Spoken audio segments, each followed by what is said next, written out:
Please, Mother, we can't leave Nana out in the garden. Listen to her. I'm not sure your father would approve, children. I don't think he built this shelter in order for the dog to sit in it. But, Mother, she's terrified out there. We simply can't leave her out there to perish. Hush, Wendy. No one is going to perish tonight. We just have to sit here until the air raid is over and the all-clear sounds. Can't we let her indoors? Your father wouldn't like it. Father isn't here, though, is he? No, he's not. But while he's away, it's the least we can do to try to behave as he would want us to. Daddy wouldn't make Nana stay in her kennel during an air raid. Perhaps not. But I'm trying to do things the right way, aren't I? I'm trying to do the best I can. It's you I have to think about. And we can't go on like this, children. It's too dangerous. She's going to send us away. You are, aren't you? It's for your own good. You'll go to some wonderful farm in the countryside, far away from bombs and any danger. It'll be wonderful. You'll see. You'll have such fantastic adventures. We don't want fantastic adventures.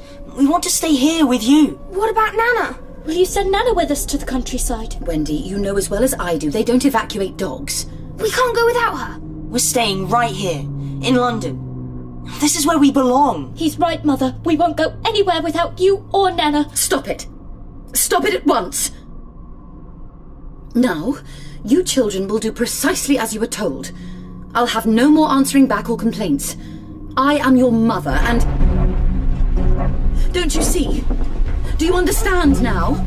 You can't stay here. Not with this going on night after night.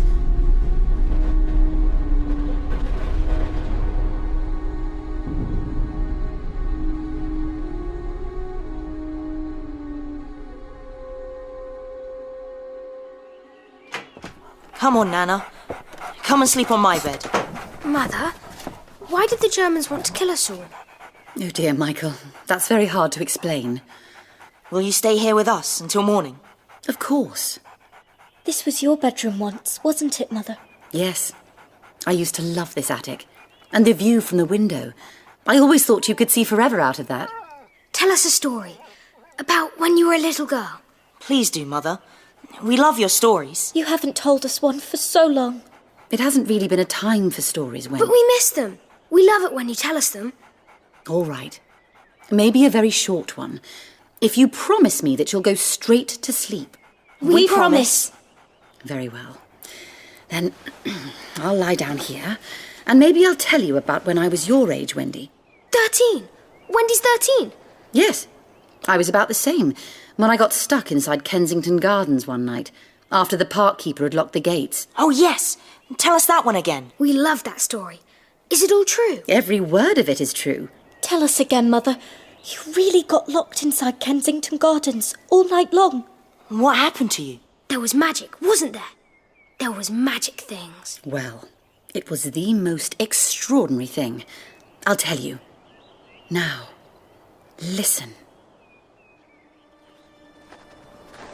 In those days, when we went to the park, I would wander away on my own.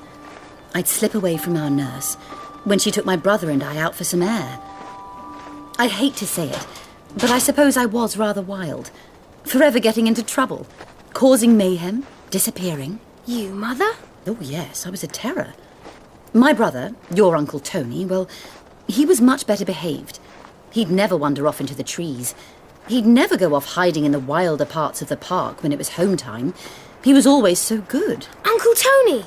He was calling after me, along with my nurse, calling my name. Mary! Mary! And I did exactly what you must never do. I simply ignored them. Why, Mother?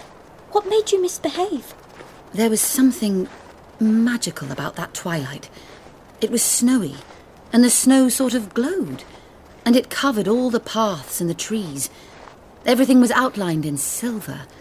It wasn't at all cold. I just wanted to stay out and explore the twilight. And then they locked you in? Yes, but that didn't frighten me. I just heard the locks and the chains and I thought, good. Now I'm here, all alone in Kensington Gardens. You weren't scared? Not at all. I wandered around and had the place all to myself. Or so I thought. Do you hear that? That's the sound very old trees make when they stretch themselves awake and clear their throats to speak.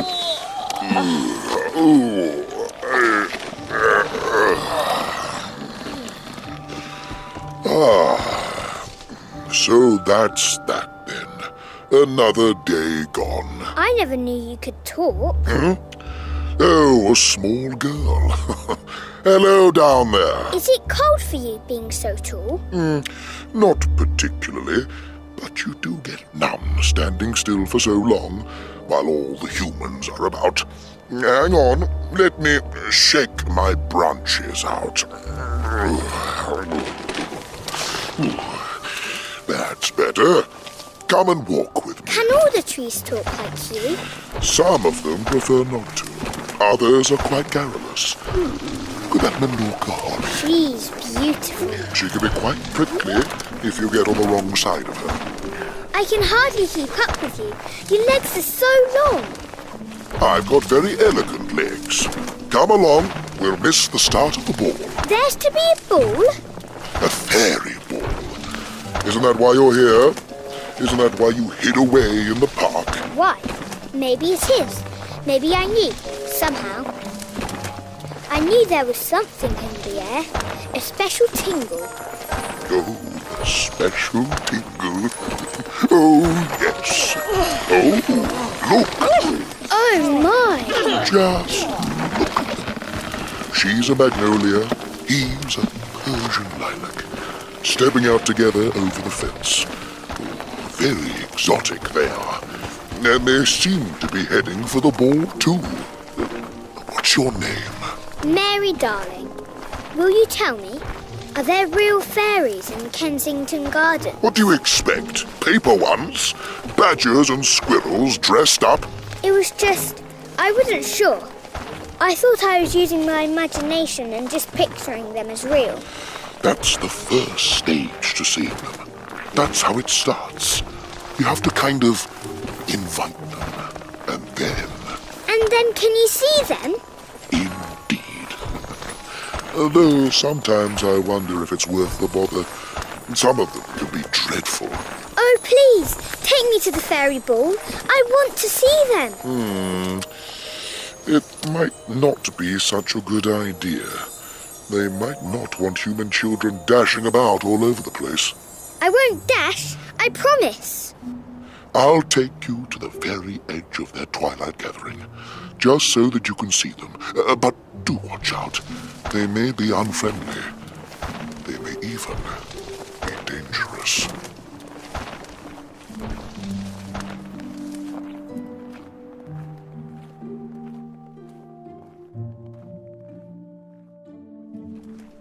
Mother, did the elm tree really talk to you?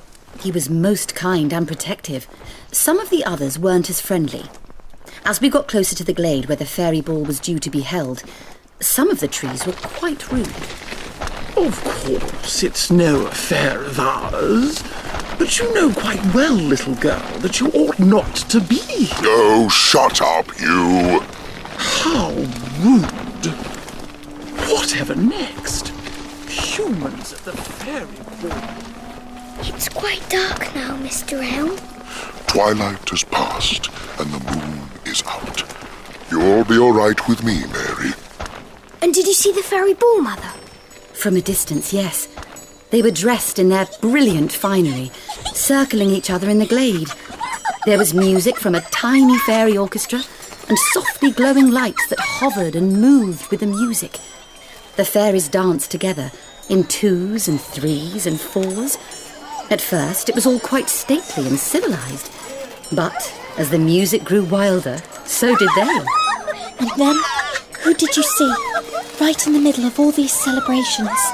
I saw Queen Mab, who ruled over all of Kensington Gardens in those days. She looked a lot like a young version of our old Queen Victoria, but with magnificent butterfly wings. And she was a bit more brightly coloured than our Queen. She was there with all her fairy courtiers dancing attendance. Don't breathe, Mary. Don't let them know that you're spying on them. Who's that? The gentleman in all his finery? Paying court to Queen Mab? Now he's the Duke of Christmas Daisies. He comes to win her heart. but his own heart is frozen cold. See how disappointed the old queen looks as he pledges his troth. Oh, the cupids. Are they cupids? Ow! Oh! Ow! Yes, shooting at all and sundry. Little devils. I don't know how long it all went on for. There were dances and masks and processions. I saw pixies and brownies and all manner of creatures that night. There's always an awful lot of dancing. That's just how fairies are. They never say, I'm happy. Fairies always say, I feel dancy. I feel dancy right now. Oh, it's all very exhausting to watch. You mustn't join them though, Mary. If you do, you'll be spirited away forever. And so we stayed at the outer edge of the ball with some of the other trees, watching the dance and longing to join in. And then, when I turned away for a moment, that was when I first saw him. Saw who, Mother? Him. Peter Pan. Mr. Elm? Who's that boy? The one who isn't dancing. He's just watching from the edges. Is he a fairy? Ah, him. Maybe you should stay away from him, Mary. But why? He looks nice. Is he human? Not quite. Nor yet is he a fairy. He is what we call a betwixt and between. Why? That's just how I feel. Maybe you should leave Peter Pan alone. He can be so unpredictable. Mary? Mary? Mary, come back!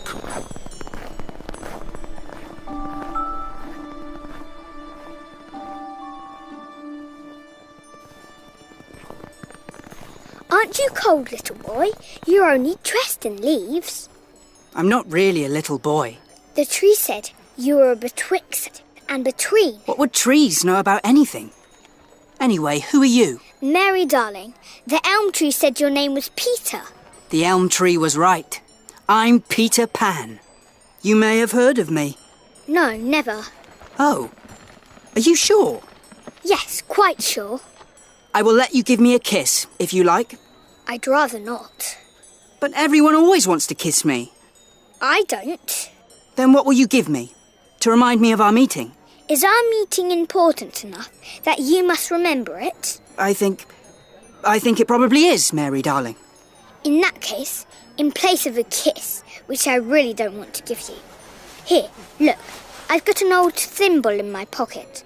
You may have this instead. I will look after it forever. And we talked and talked for what felt like hours as the fairy ball went on through the night. Peter told me he had very few memories of his human life and his own mother. He said that he'd been brought up by the birds. He told me that the swallows had taught him how to fly. He could fly? Oh, Mother, get to the bit where he asks you to run away with him. Get to the good bit. You want me to rush my story, do you? Oh, I'm so tired, but I want to hear the best part. Very well. So, we talked all night, and he told me about some of his adventures. And the fairies became tired, and they stopped dancing, and the music faded. Then the trees were tired and creaky, and they needed to go back to their usual spots. Mary, my dear, I must return to my accustomed place. Dawn is almost here, and I must sleep again. Oh, thank you, Mr. Elm. Thank you for protecting me tonight and bringing me here.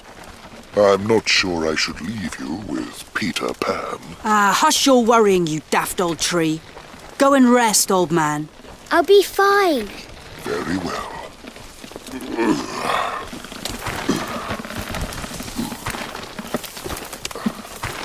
He's such a lovely tree. Mary, come away with me. What? Peter? Fly away with me now, before dawn comes up. Come away with me to the Neverland. I can't. I mean, I should love to see the Neverland, but... Do it. Oh, but my mother, how would she feel? Who cares? Could I come back to London, now and then, and see how Mother is getting along? Well, actually... Promise me, If I go with you to the Neverland, I may return to London whenever I like. Why, what if your mother forgot all about you? She never would. Never in a million years. Mine did. The fairies gave her a changeling child and she forgot all about me. And yours will forget you too, in time. I won't go with you unless I know that I can come back. I promise then. You can come back. You're lying. You won't even look at me. I never lie. I bet you do. Oh, come on, Mary. I will teach you to fly. What's that awful racket? It's the park keeper, opening the gates. What? Already? It's almost light. Look, the trees are frozen again and it's snowing once more. Too cold for fairies to carry on cavorting. I'll never forget what I've seen tonight. Humans always forget. The only way to remember forever is to run away with me to the Neverland. I can't. Not right now, Peter. It's too sudden. Listen, I will be back here tonight in this very spot. Twilight, when the park gates are locked again. Meet me here. If you are standing here tonight, I'll know that you'll be ready to fly away with me. All right. That gives me a day to think about it, to be brave. Till tonight then, Mary. Farewell. You really can fly.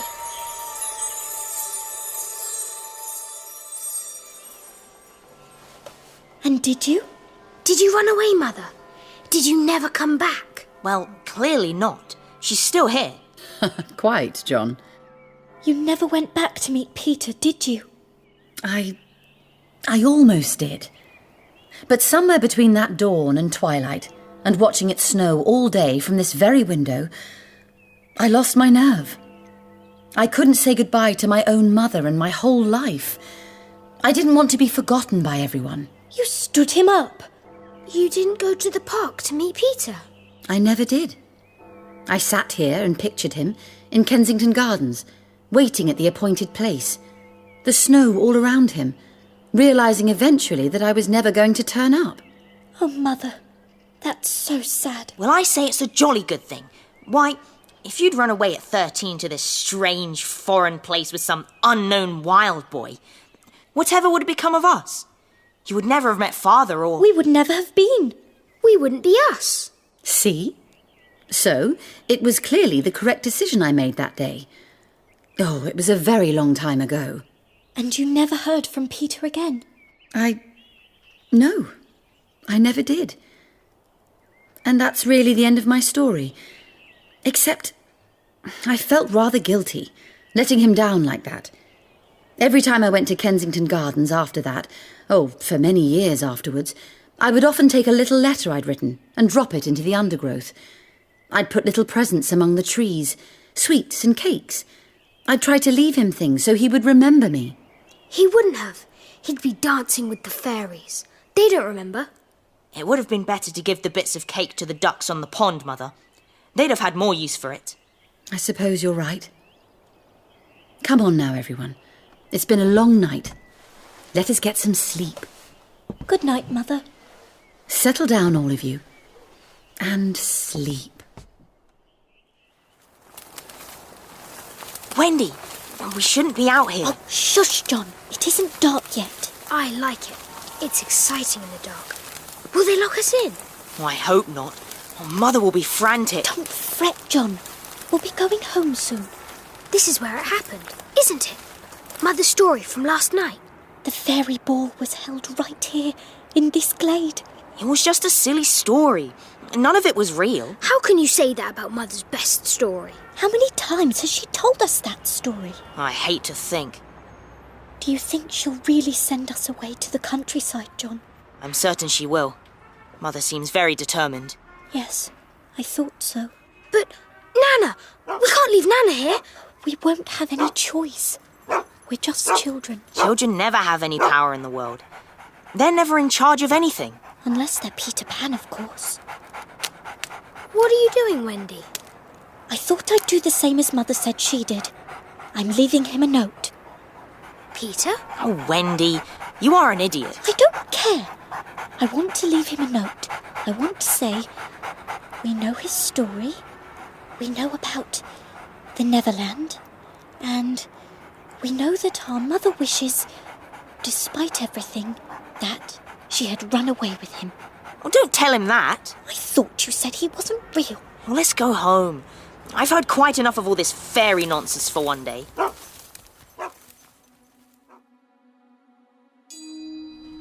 Nana. Nana, darling. Nana, darling, come here at once. Whatever's the matter with you?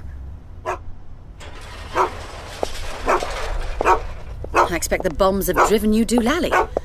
Can't say I'm surprised. What? Who's that? Where are you? What do you want? I warn you, if you're a burglar, my husband is just indoors. No, he isn't. Mary! What? Who are you? Get down, you stupid dog! Nana! Get this monster off me! You monster! It's ripping my shadow off me! Get away! Wait! Where did you go? Oh, Nana! Drop it, Nana! What is this thing? Some kind of fabric. It's strange, somehow. Like silk. Well, waste not, want not. It'll go in my mending drawer.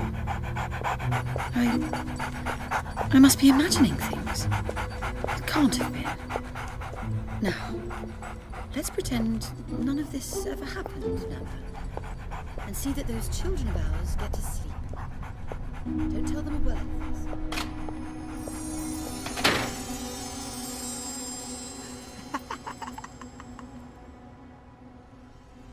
It's in here. It must be in here. I saw the mother take it and put it in her room. Is this Mary's room? She's asleep. So is the dog. That great big hideous monster. Careful not to wake it. It ripped your shadow right off your back. I'm not going anywhere near the beast. Look at Mary, Tink. She's so old. She's like an ancient old woman. Well, not that ancient, not really. She missed her chance. She did. And now it's too late. Did she see you in the garden? I think she did, but she was frightened. Good. Now, let's find your shadow and go. But don't wake that dog. There it goes! Peter, quick! Catch it, Tink! It's getting away! Oh, be careful, Peter! Oh, I have to get after it! It's going up to the attic. Come on. I think it's going to see the children. Where is it? Oh, come on. There. Oh, it's here. It's in here.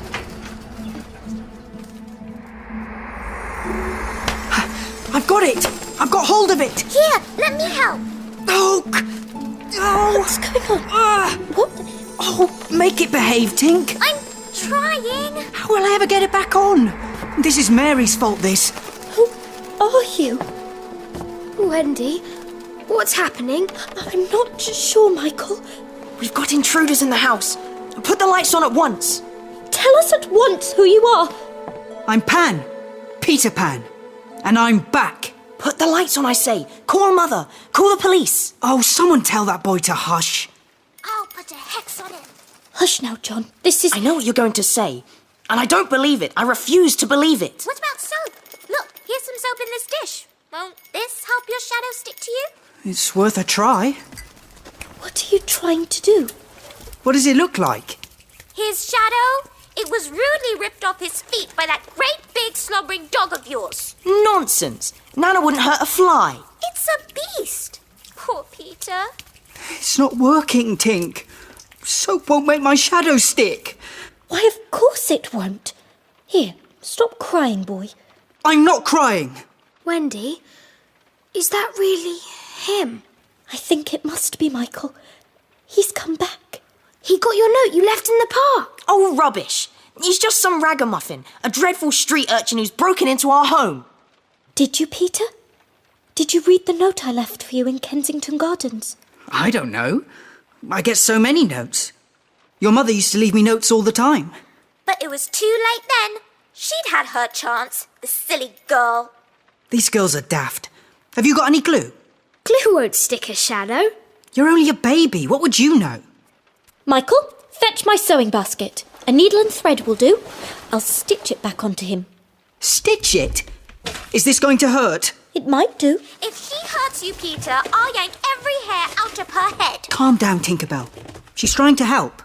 Are you an actual fairy? This kid's an idiot. It's just a firefly or something. There's no such thing as fairies. Shut it, Sunshine. I've got powers, you know. Powers you wouldn't believe. Oh, ow! Ow! Hold still, Peter. How can I stitch this back on tidily if you won't hold still? But it hurts! Ow! Don't you harm him. I know what you human girls are like, getting your hooks into him. Look, you either want your shadow back or you don't.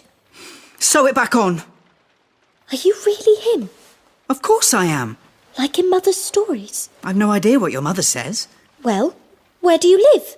Second to the right and then straight on till morning. That's not a place. Yes, it is. It's a direction. For flying. Can you fly? How do you think I got up here? I don't like this, Wendy. He's a common urchin. Oh, stop saying that, John. Tell me, Peter, the island where you live, all that distance away, what's it called? The Neverland. Yes, that's what Mother calls it in her stories. Have you finished stitching? Let me see. Oh, dear, it's not quite even. It's all crumpled and ragged. Perhaps I should have ironed it first. It's back on! It's stuck back on! He's actually flying. He can fly!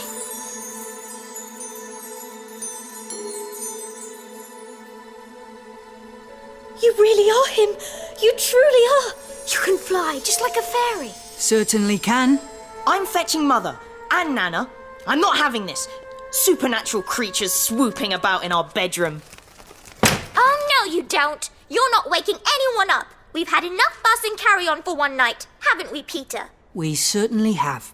And now that we've got the business with my shadow sorted out, I'd say it was high time that we were on our way.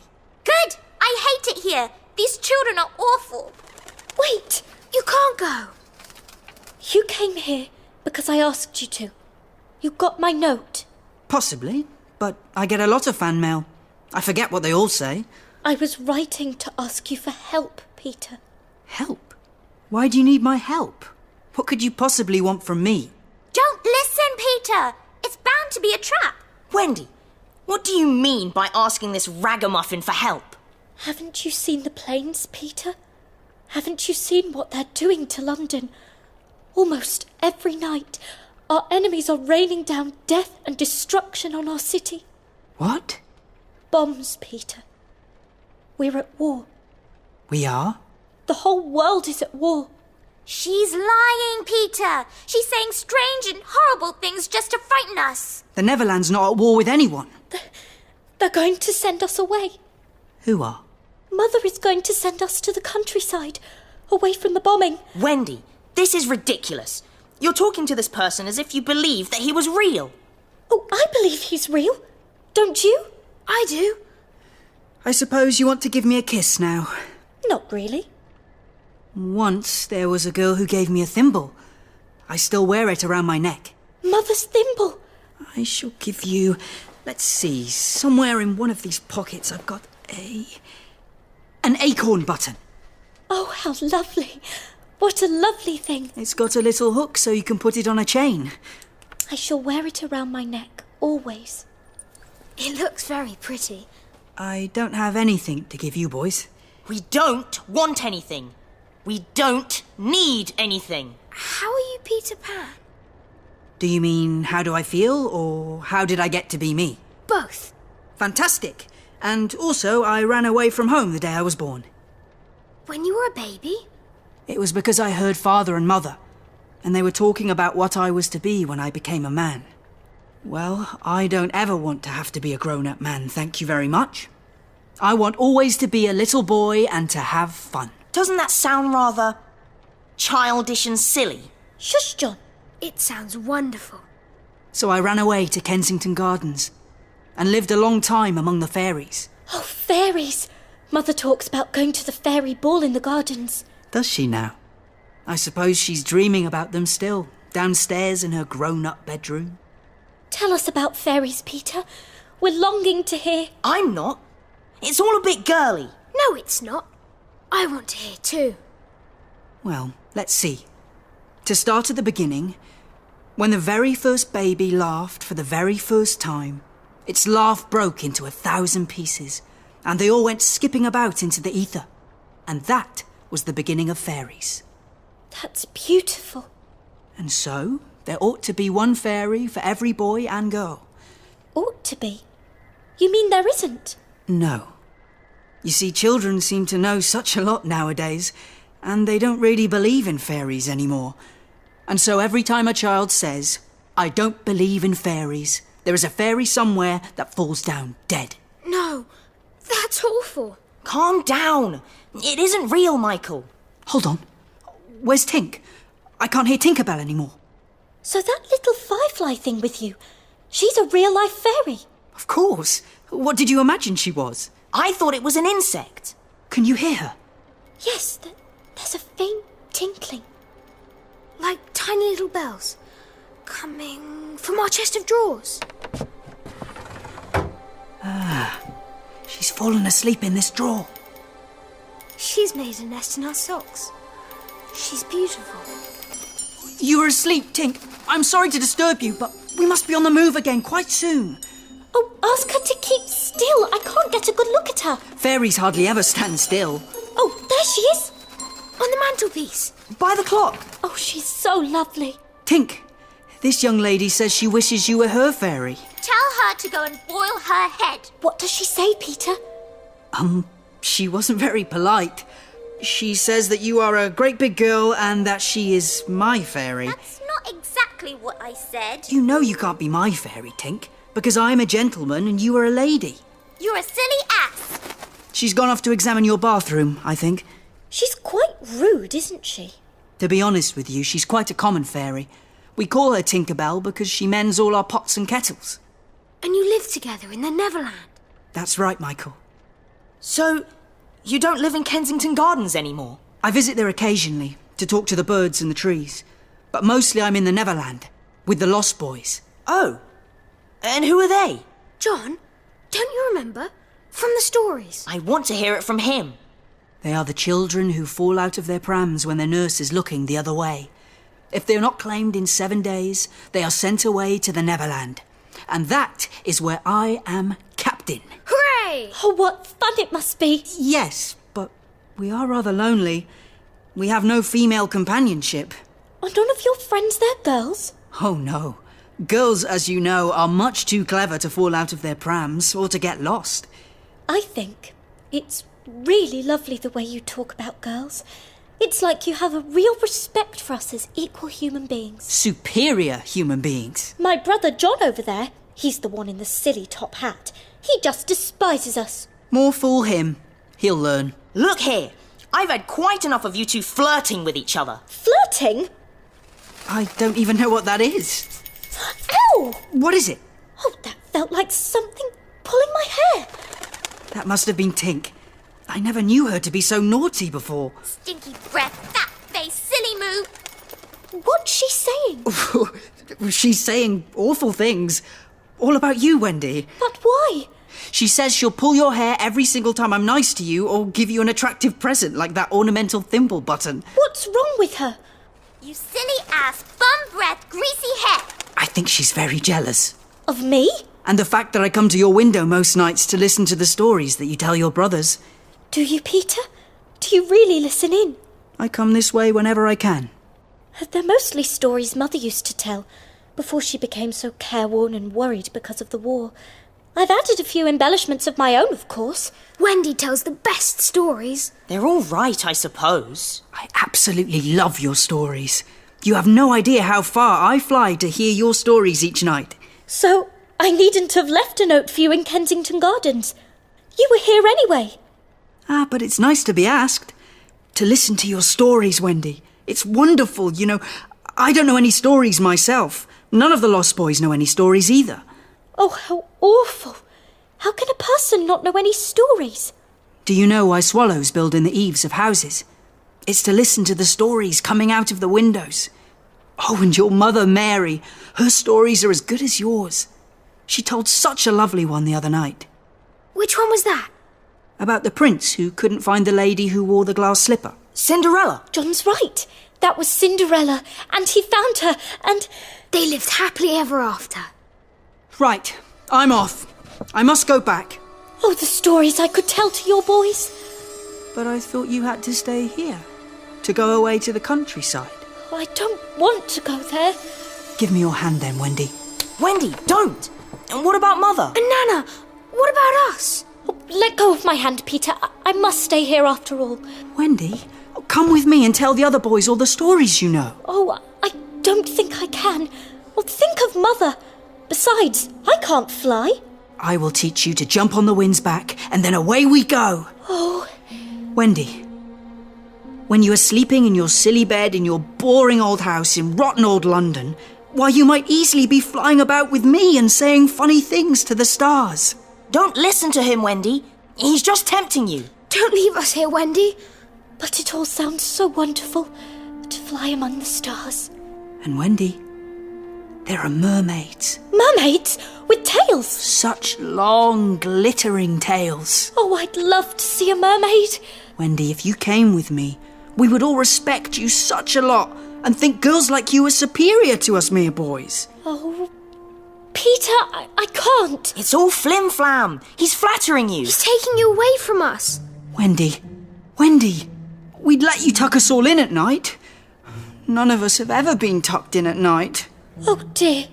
You poor, poor lonely boys. Wendy, you're being an idiot. It's a charm, a spell. Come away from the window, Wendy. And you could darn our clothes and make pockets for us.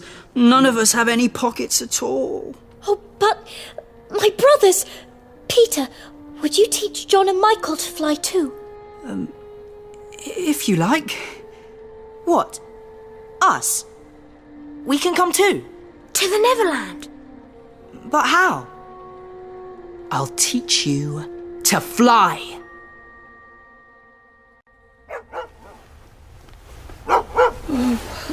Nana, what? Oh, I'm really going to put you outside again in your kennel. I'm starting to think Arthur was right and you should be banished to the garden all the time.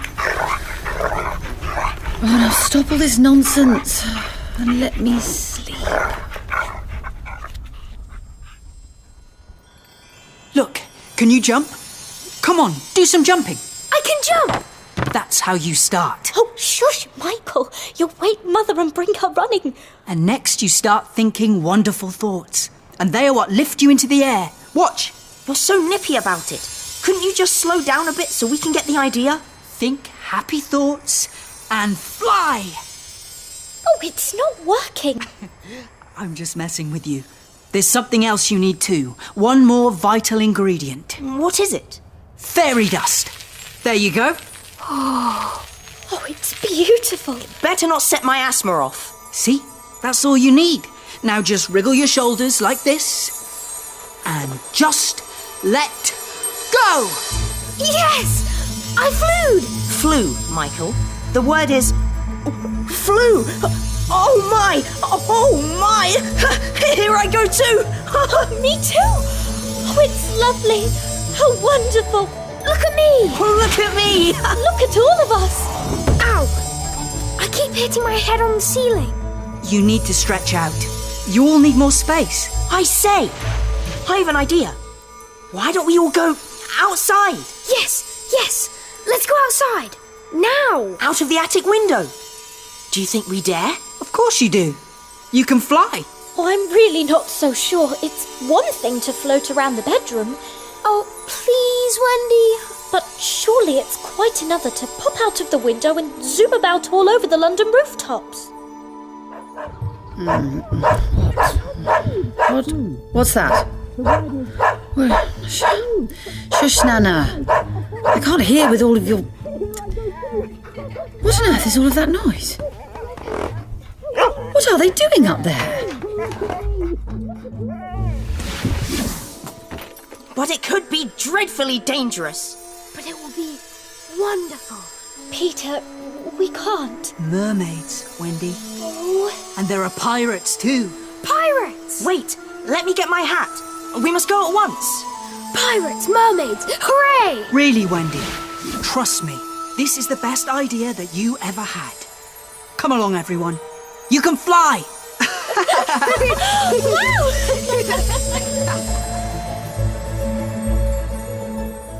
Forgotten all about me, I see. As usual.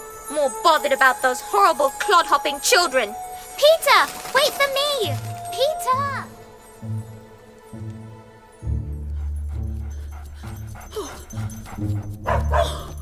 I'm so sorry, Nana. You were quite right after all. And I wouldn't listen to you. Oh no. My babies. Where have they gone? Oh, Nana. They've flown the nest.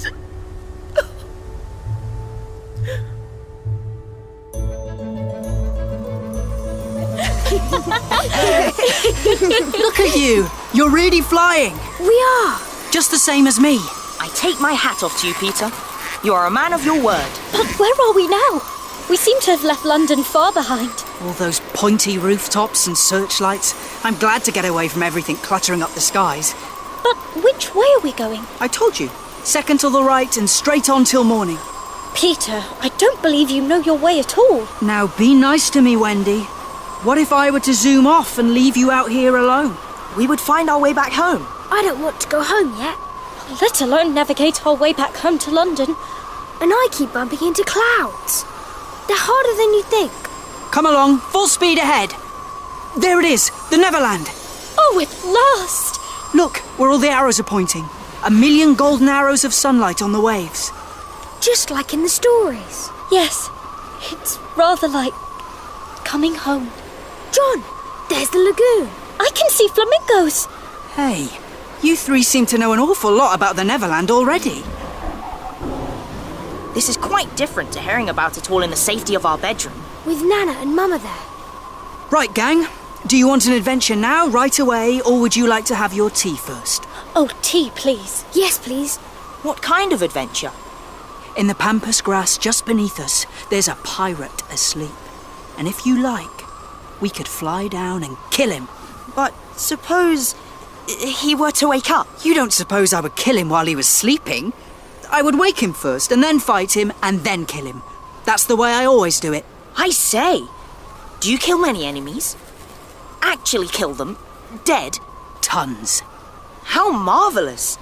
But let's have our tea first. Are there many pirates on the island at the moment? I've never known there to be so many. Who's their captain? Hook.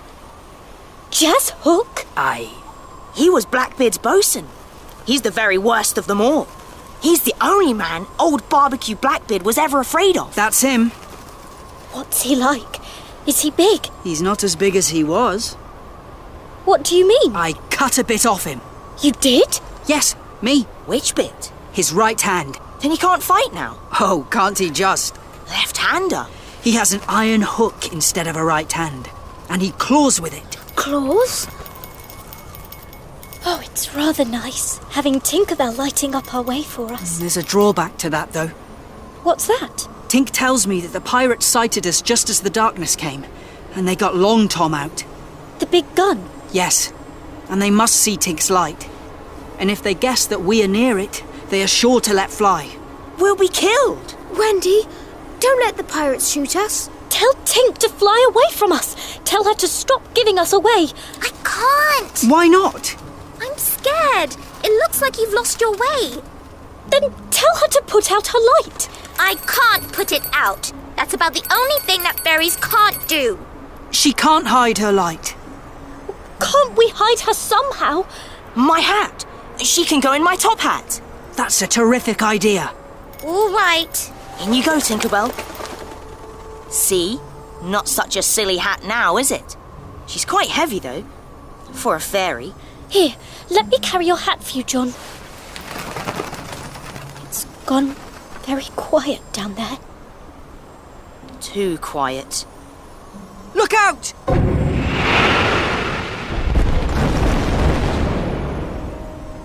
Are you shot? I think I'm alive. They missed. But where's Wendy? And Peter? Wendy!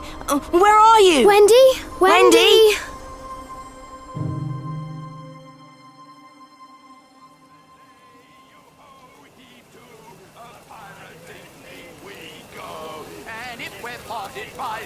We're sure to meet below. Yo-ho, yo-ho, the pirate's life. The flag was skull and bones, a merry hour, a hempen rope. But hey for Davy Jones! Now listen, boys, can you hear the cannon boom aboard the Jolly Roger? It does my heart good to hear Long Tom blasting away. Such a lovely, deadly weapon. I hope old Murphy doesn't use all my cannonballs while we're out. Look! There's one of them, Captain. One of them lost boys. What? Where is he? Here. Let me shoot him. No, Mr. Starkey. Oh, Captain. Put that pistol away. I could have shot him dead then. Aye, and the sound of your pistol would have brought Tiger Lily's vicious gang of lost girls down upon us. You really want to meet a rather nasty end, Gentleman Starkey? Well, I'd rather not have to fight those lost girls again. Nasty fighters they are. Shall I get after the boy, Captain Hook, and tickle him with my Johnny Corkscrew? No, thank you, sweet Mr. Smee. Remind me, why do you call your cutlass Johnny Corkscrew? Oh, because when I stab, I kind of wriggle it around and it don't half make 'em shriek. Oh, my darling Smee. You're such a sadistic little soul. I love how you give everything a name. It's very sweet. Oh, thank you, Captain.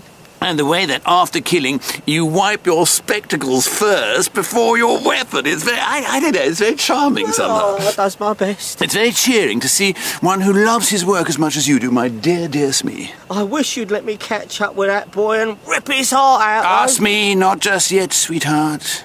That boy, he was only one, and I want to mischief all 7 of the lost boys. Do you hear me, men? I want all 7 of the blighters! Go, then scatter and go and look for them at once! Horrible little gets. Where do they get to, anyway? Laggedy, raggedy little basket cases. Got away from us for the last time. I don't know why it is, but... Smee, not you. Stay here and talk with me, darling Smee. Oh, I was hoping to go capture some lost boys. No, stay with me, Smee. Aye, aye, Captain. Lovely, bumptious, gorgeous Smee. You know, I don't know whether it's the soft beauty of this jungle night or my mellow, murderous mood or these 2 cigars I'm smoking at once in my special holder, but I suddenly feel the need to confide in someone. Oh, you can confide in me. You can tell me anything. I know that, my loyal and good and chillingly psychopathic Mr. Smee. You've been a very good bosun to me. And a good friend too, I hope. Ah, pirates so rarely have friends. Backstabbers, a lot of us. Well, very true. Oh, I do appreciate all your efforts, you know. I appreciate all my pirate gang. Even Noodler. He's useless, of course, but he's a trier. And that's all I can ask for, isn't it? And I appreciate Skylights and Cookson, Gentleman Starkey as well. I truly value the nefarious doings of Bill Jukes and Checo and old Black Murphy.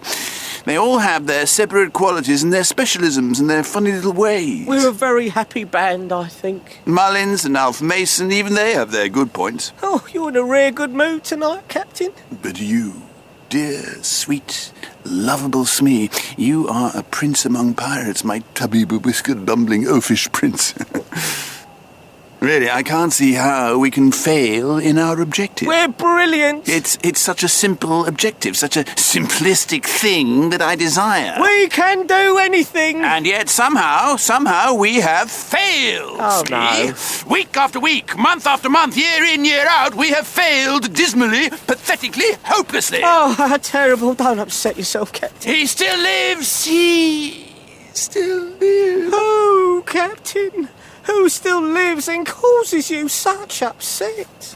Peter Pan still lives. Oh, well, him, yes indeed. We've had no luck at all in bringing that one down. Very slippery customer, that one. I want him, Smee. I want Peter Pan, because 'twas he who cut off my arm.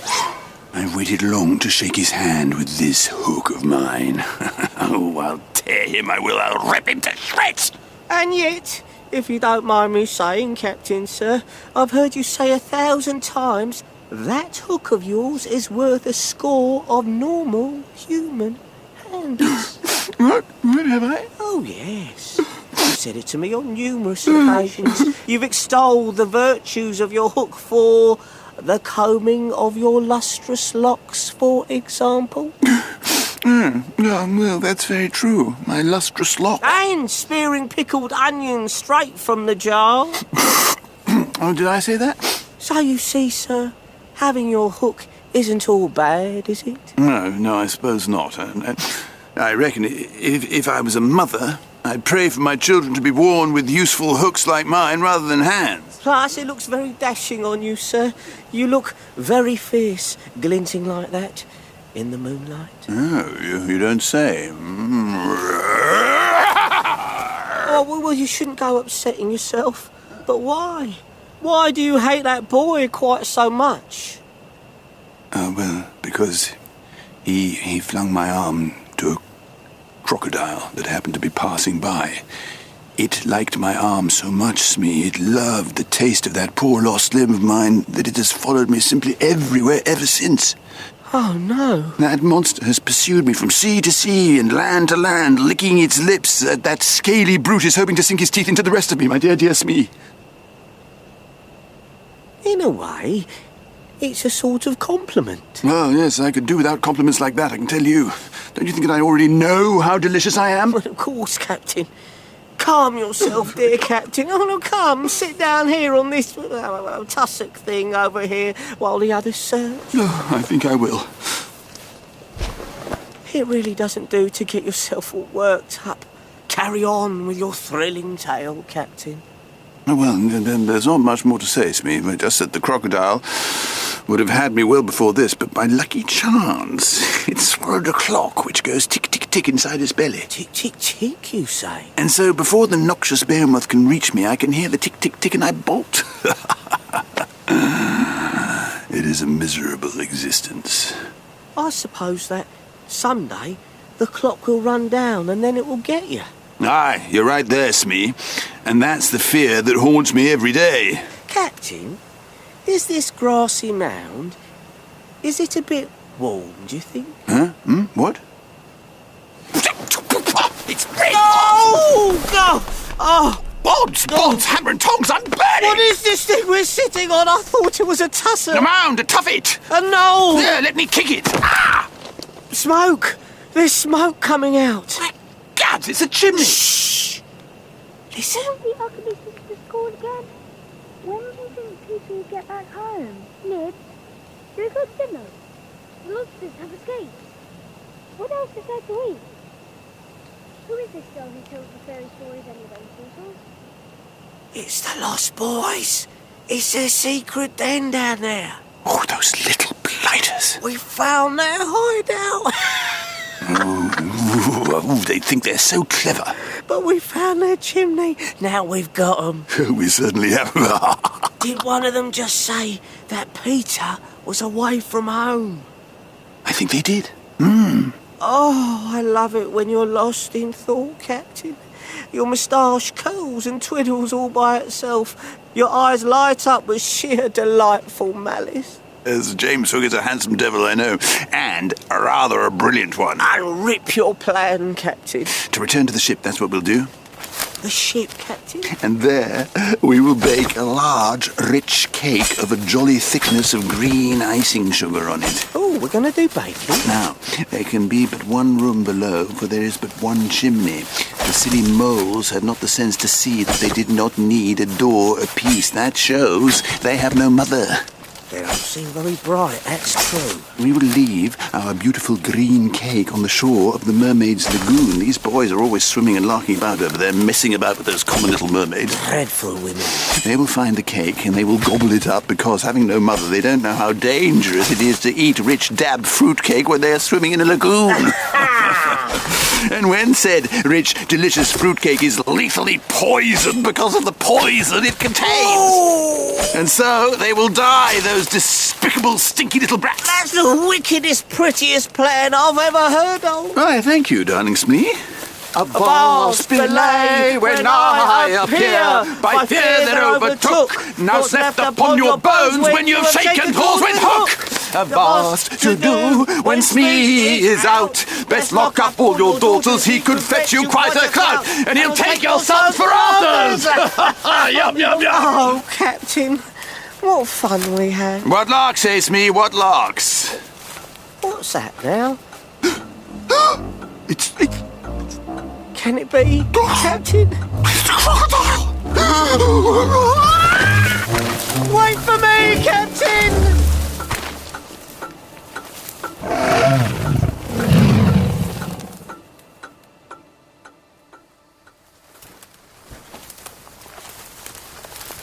Have all the pirates gone? I hate to think of them so close to our den, and with Peter away. We're away. We made it. They're gone. What's that great big white bird? What? It's flying over this way. Oh, no! Oh. What's it saying? Stop pinching me, Tink. Oh, stop it. Ow. Ow. Is it a bird? Is it a ghost? I can't make out what it's saying. Oh, stop it. Take that and that. You're a horrible Wendy and you shan't have him. Tink! That's Tinkerbell. So it is. Tink, Tink, we're down here.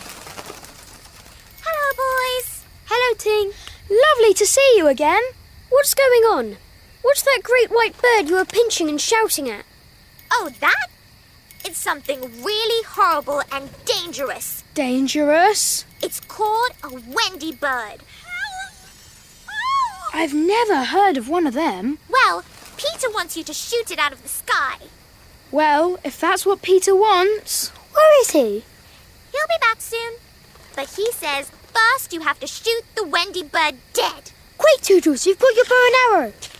Shoot her down! Out of the way, Tink. Let me get a clear shot. Oh! Good shot, Tootles. That'll teach it.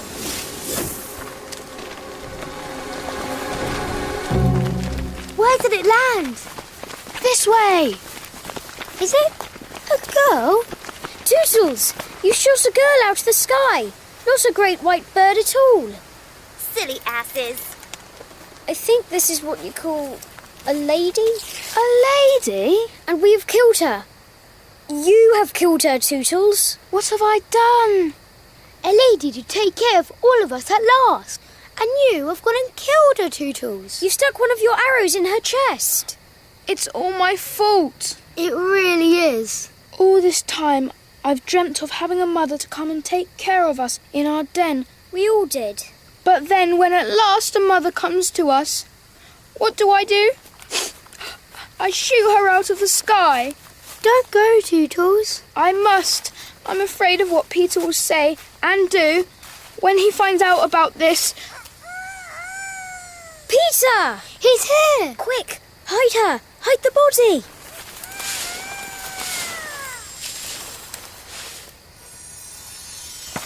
Greetings, boys. Greetings. Hello. I am back in the Neverland. Why aren't you all cheering? It's kind of complicated. Never mind that now. I've got great news, boys. I have brought, at last, a mother for you all. A girl, just like Tiger Lily. A girl just like the one in charge of the Lost Girls.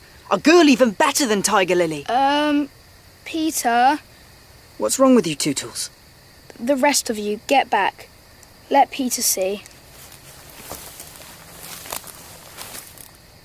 Oh. She is dead. Whose arrow is this? It's mine, Peter. Oh, dastard hand. I've got a good mind to pluck it from poor Wendy's breast and then use it as a dagger upon you, Tootles. Then strike, Peter, and strike true. I deserve it. I couldn't strike you, Tootles. I could never hurt any of the Lost Boys. Please, don't hurt each other. Wendy! No more hurting each other. She lives! The Wendy lady lives!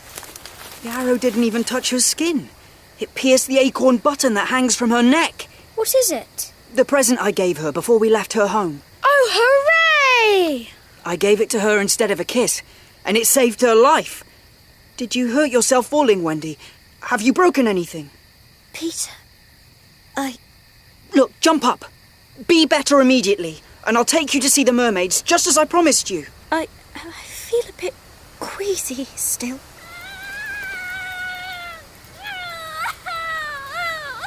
Listen to Tinkerbell. She's crying because Wendy almost died. I think she's crying because Wendy's still alive. What? Why would that make her cry and gnash her tiny teeth like that? Because it was her, Peter. It was Tink who told Tootles to shoot an arrow at the Wendy bird. What? Tootles, is this true? I was just doing what she told me to. There was no time to think. Tink! Yes, Peter? Listen to me, Tinkerbell. I, Peter Pan, am your friend no more. Be gone from me, forever. Oh, Peter! No! Oh, please! No, Tink, I'm hardening my heart. What will I do? Where will I go without you? You should have thought of that before you hurt Wendy. It was just a joke. Can't this silly girl take a joke? I mean it, Tink. I never want to see your silly, glittery face ever again. Oh,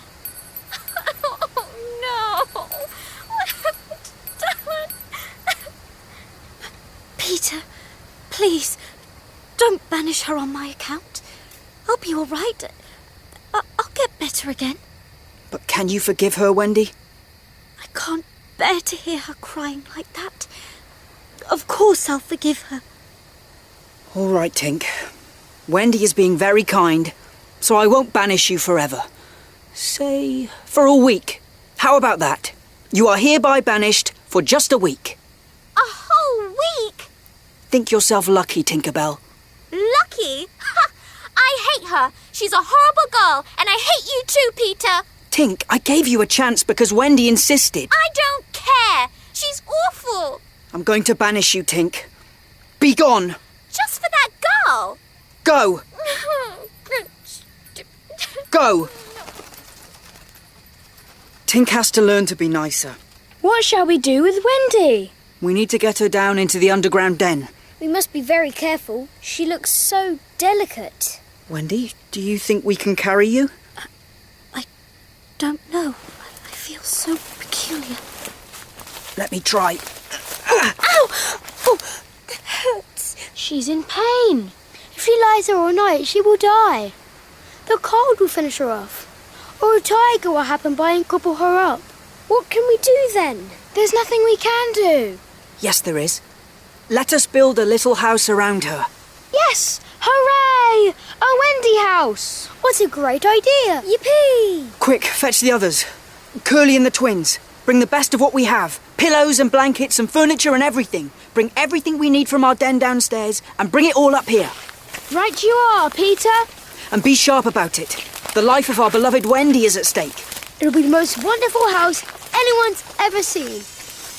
Oh, new arrivals. Make way, Lost Boys. Why? Who is it? Is it more Wendy's? No, it's her brothers, John and Michael. They've arrived at last. I've had quite enough of flying. Again! Hello, boys. You found us then? Hello, Peter. These are the Lost Boys. What are they all doing? We're building a kind of Wendy house. Is Wendy asleep? Yes, she's just having a little lie down while we build her a special little house to live in. She looks a bit pale. The flight here really took it out of her. John, I'm starving. Let's wake her up and get her to make supper for us. Don't disturb her. Look, here's Nibs. He'll fetch you something to eat. Aye. And then, when you've eaten, maybe you'd like to help with building the house. Why are you building a house for our Wendy? Don't you think she should have a special house? But she's just our Wendy. She's just a girl. But that is why we are all her servants. What? Her servants? Why, yes. We are all in thrall and servitude to Wendy Darling. But she's just our sister. Now you are her servants as well. No! Away with them. And let us get back to the serious business of building this Wendy house. Aye, sir. Though we should check up on Wendy too. Slightly, fetch a doctor. Aye, sir. Ah, please, sir, are you a doctor? No, I'm still slightly, wearing a slightly different hat. But I'm very good at make-believe. That's good enough for me. Now come and see. What seems to be the trouble? Please, sir, a lady lies very ill. Oh, indeed. Where? Yonder, in that glade over there. I put a glass thing in her mouth. How is she? This has cured her. Hooray! I am glad. I will call again in the evening. Give her beef tea in a cup with a spout in it. We will do. And finish her house. Why, it's almost done. Very good. Thank you, sir.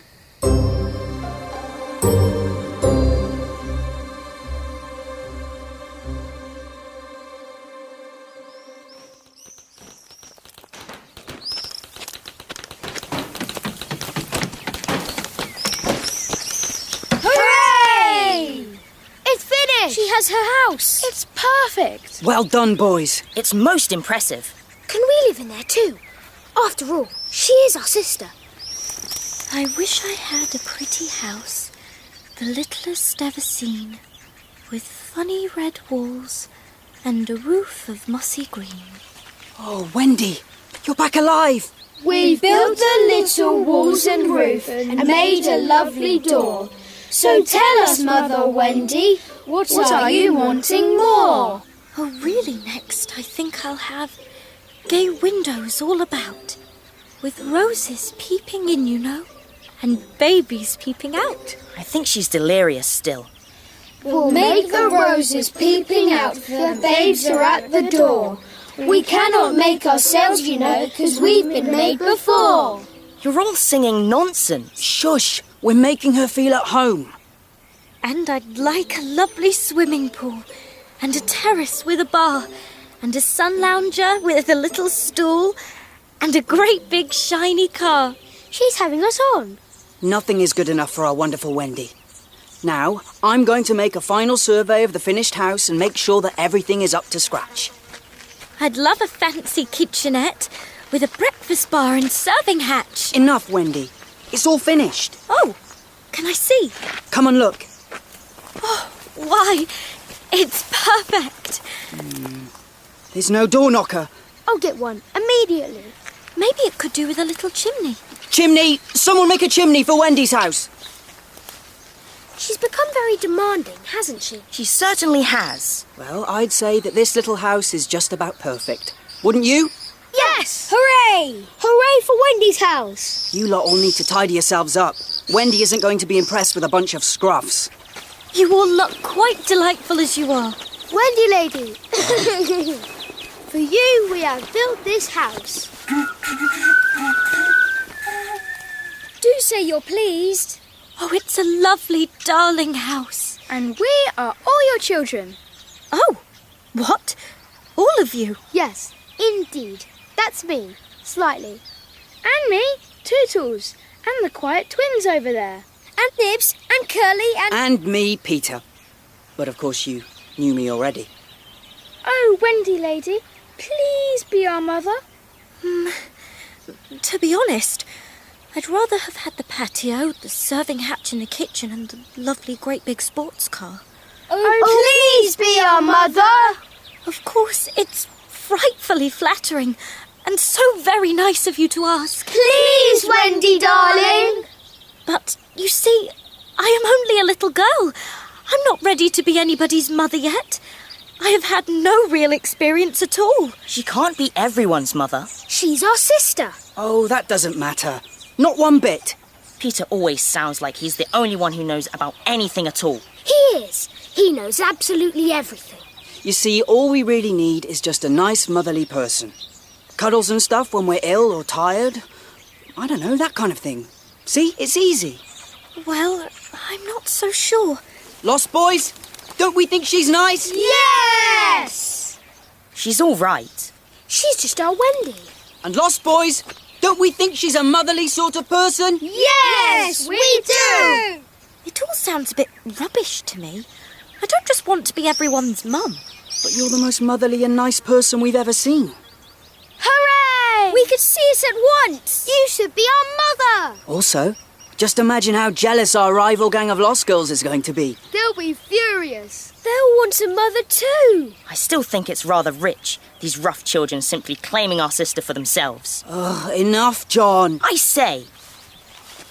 Let's go inside the Wendy house at once.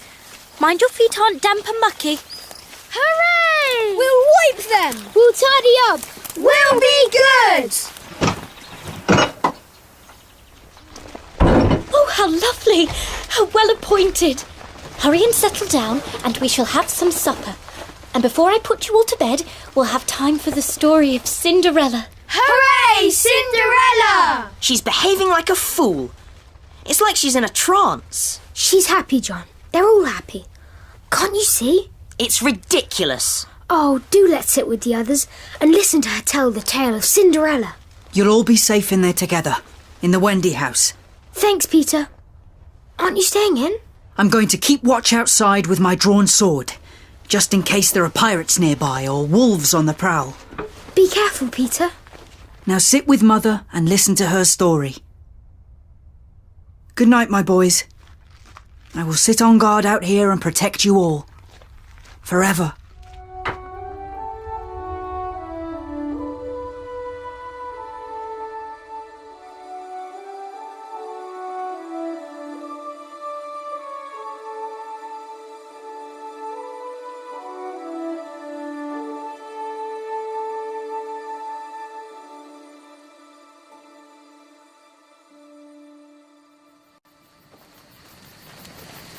Michael, John, we're going to play a game and I'll ask you questions about home. What for? To see that you remember everything about our lives there. Do we have to? Can't we have a story instead? Why do we have to have a quiz? I'm worried that you're starting to forget things. It's been over 2 weeks and I think you're already forgetting about home. I like it better here than home. Living in the forest, on your Wendy house upstairs, Wendy. And the den underneath the hollow trees. It's much nicer than where we were before. Whatever that was called. London. It was called London. But here, I can spend a whole day making a kite. And the kites are much better here. The wind took mine yesterday, and it almost carried me away. It was brilliant. But you lost your kite, Michael. But it looked wonderful as it flew away. I don't like the sound of you forgetting things, though. It isn't right. Never mind about that. It's good to forget. Isn't it better to be carefree? Is it? Here you can start again completely. Is that what we really want? Yes, of course! Yay! Now tell us a story. I'm not sure if I'm in the mood to tell you a story now. Oh, go on. Tell us about one of our own adventures. They're the best ones. He's right. To be fair, that's quite true. Well, let's see. Oh, there's so many to choose from. What about the brush with the lost girls at Slightly Gulch? That was a bloody affair. Wait, what about the story of the time that Tiger Lily and her lost girls decided to attack this house under the ground? Oh, yes, that's a good one. What happened? Well, don't you remember? Bit hazy on that one. When was it? Just this week. Remember? Those dreadful lost girls tried to clamber into the hollow trees in the glade in order to get down here to our home. Oh, yes, I remember. They're awful, those girls, aren't they? And they all got stuck. And they had to be pulled out like corks. Yes, that's quite a good story. Yes, we always have a good adventure and a smashing fight when the Lost Boys meet the Lost Girls. It's great. We have so many adventures. I like that day when we pretended not to have an exciting adventure, when really we'd been wrestling with grizzly bears or jumping off cliff tops into the sea. That was a great day. Better still, what about the tale of that ghastly green cake the pirates baked? Ooh, yes!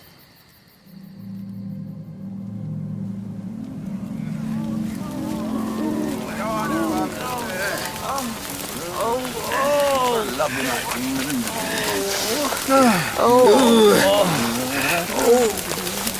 Sugar lumping ninnies. Oh, it's so dark. Darkness is best for nefarious skulking. Isn't that correct, my brilliant Smee? Oh, it certainly is, Captain. Can I put this cake down now? What? It's so heavy. Are you worn out carrying it all the way from the ship, dear Smee? My arms are aching a bit. Starkey, you carry it. And you can lead the way. It's glowing green, look. You can see by the light of the cake, and it leads us to the place. Why is the cake glowing? Oh, because it's filled with evil poison, Starkey. That's why I pumped it full of noxious ichor with my own fair hand. Oh, so I definitely shouldn't break off a little corner and eat it as we go along. Well, not if you value your worthless life, you shouldn't. Still seems like a waste of good cake to me. Arr! You say that now, Smee, my sweetheart, but when we leave this out in a conspicuous place for those boys to find, and when they fall into our trap because of their own greed... My stomach's rumbling, actually. Then you'll see they'll be frothing at the mouth. Green froth and foam and puke. They'll be rolling around and begging for mercy. Sounds a bit cruel, really. Cruel? Darling Smee, that's the point, isn't it? Life is cruel. Pirates are cruel. Green glowing cakes are left out in the middle of the night. That's the cruelest and deadliest thing of all. Har, har, har!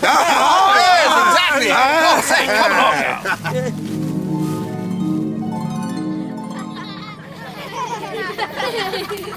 Oh, those stupid pirates. And their half-baked schemes. Well, of course. When they left the cake in the middle of the woods, it was Curly who found it. And he would have gobbled it up at once if you hadn't shouted out, Wendy. Don't touch that cake! You knew it must be part of some awful plan. And you forbade us from touching it. But then you came up with another plan, didn't you, Wendy? For getting revenge upon those evil cake bakers.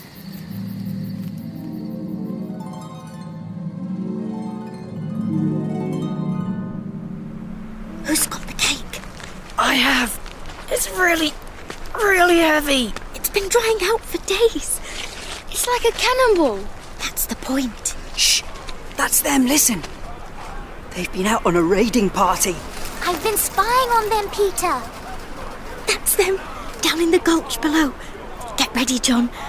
Michael, Tootles, help him get the deadly cake ready. What are we going to do?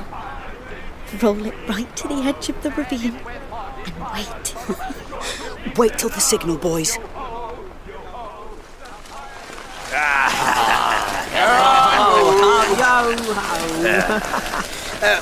Captain, hi. What's that?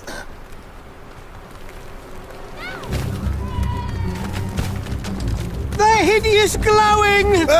Green cake! The ghastly green effulgence! Get out of the way! I recognise that cake anywhere! Oh! Darling Smee, are you all right? Captain, something hit me. No, it was the evil cake of doom. They're toying with us, dear Smee. Oh, my head hurts. We'll get them back, Smee. I swear by all that is unholy, we will get them back!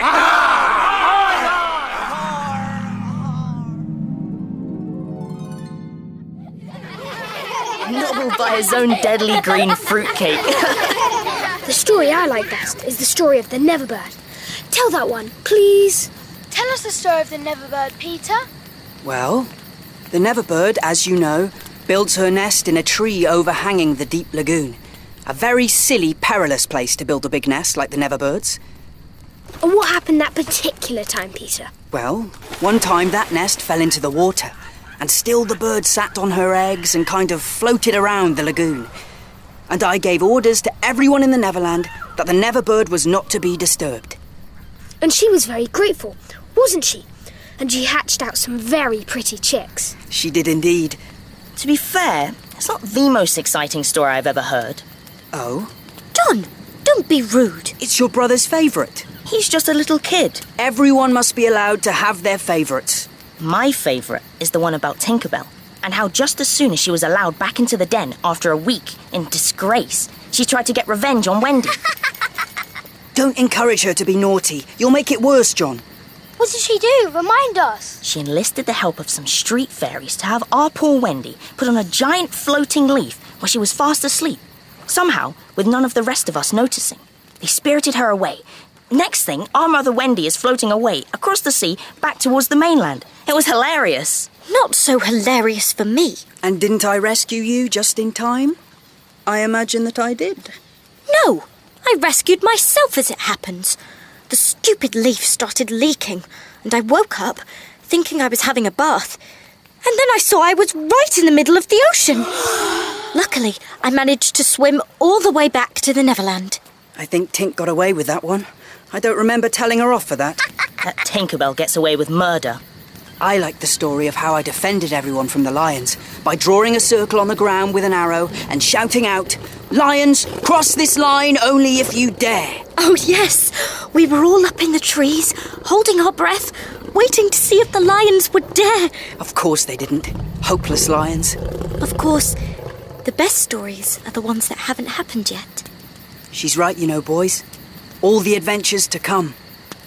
And there won't be any adventures to come if you don't all get to sleep and get enough rest before tomorrow.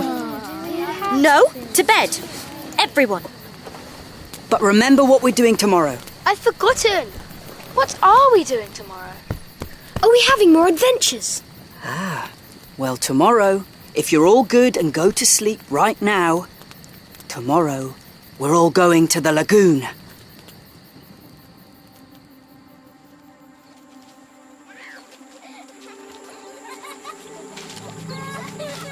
Listen, can you hear the mermaids singing? Shh. Oh, I think I can. I can hear them. I'd love to see the mermaids up close. Don't go thinking they're friendly or civilized, Wendy. Are they not very nice? You'll never be on friendly terms with them. None of you ever will be. Why, I've lived here forever, just about, and I've never heard a single civil word from those mermaids to anyone else who doesn't have a fishtail. I'd just like to see them. That would be enough. If you go to the very edge of the lagoon, you might catch a glimpse of them on the Marooners Rock. You can't miss Marooners Rock. At low tide, it's almost as tall as your house back in London. It's quite steep at the top, but there are some lovely bits for sunbathing on. The mermaids love to bask there in the sun. Scores of them.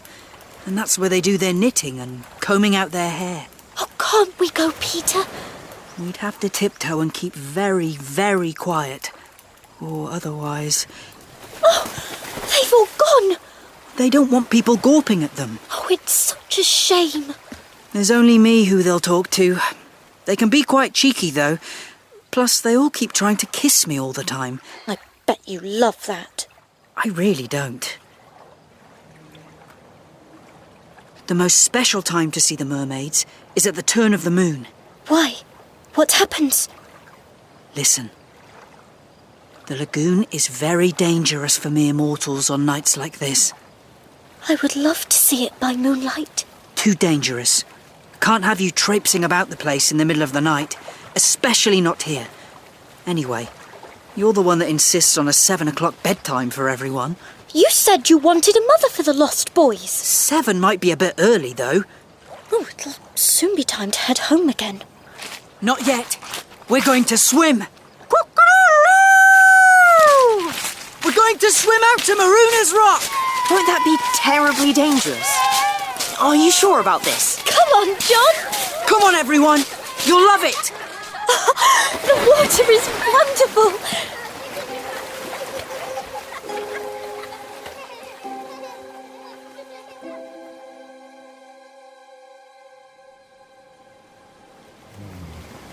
There are all kinds of stories about Marooners Rock, you know. They say that evil captains put sailors here and left them to drown. Oh, that's awful. You see, they drown when the tide rises. The whole rock is underwater then. What? I wish you told me that before you got us all to swim out here. Boys, wake up at once. Come along. It's getting chilly and the sun has gone in. Leave them, Wendy. They're all right for now. I'm not so sure. Shush. Listen. What's that? What is it? Pirates! It's Captain Hook himself. Has he seen us? I don't think so. What nefarious thing is he up to now? Oh, I don't like the idea of us being stuck here on this rock. Everybody, dive!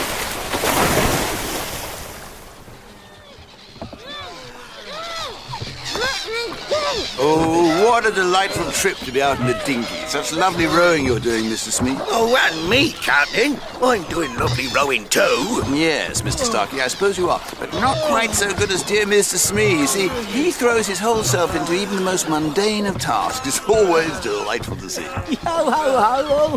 When my sisters find out you've taken me captive. Oh, calm down, Tiger Lily, dear. When your ghastly sisters find out, what are they going to do? Nothing, that's what. They're completely useless. They'll cut your head off, and then they'll... Let me tell you what's going to happen to you now. I don't care what you do. Oh, look! There's lovely Marooner's Rock looming there right before us. So? This will be a death far more terrible than by fire or torture. What are we gonna do to her, Captain? We are going to leave her on the rock, and there she will perish all alone. Do you hear that, Tiger Lily? I don't care. She's so brave. Ooh, so brave. Why, fancy daring to board the Jolly Roger like you did, and you, just a girl. Even with a knife between your teeth, you were so courageous and adventurous. But what were you intending to do, my dear? Cut out your heart, you scared of Ah, me! But you never had very much luck, did you, child? Oops! Sorry, Captain. Not the most elegant of arrivals, my delicate Smee. It's just gone a bit misty and dark, that's why. Never mind, at least we're here. Now what happens? Well, all you have to do is to hoist that little girl onto the rock while I stay here in the dinghy. Aren't you coming ashore with us, Captain? On that horrid rock thing? Oh, no. It looks a bit slippy and nasty to me. I shall wait here in the boat, my dear Smee. So me and Smee will do the donkey work, shall we? You better take me to home. And lug this horrid girl over to the rocky island, where we can leave her until she drowns? Yes, that's about the extent of it, yes. And you're going to stay here where it isn't slippy and wet? Naturally, Starkey. Now get on with it, you hairy jackanapes. Come on, Starkey, she's wriggling fits of burns. Get off! Take your filthy hands off me! Oh, she can be quite rough, Gully. Do watch out, boys. You're suffocated! You're doomed. Here you go, my dear. Your fate is sealed. Goodbye. Goodbye. Your mustache is wet and get off!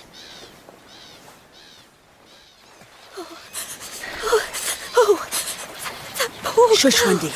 Keep treading water, but don't let them know we're here. Where have the others gone? They'll be swimming for the shore. That's what we should do. No, wait. What are you going to do? It's two of those pirates against one girl. It's not fair. Are you going to save her? Too right I am.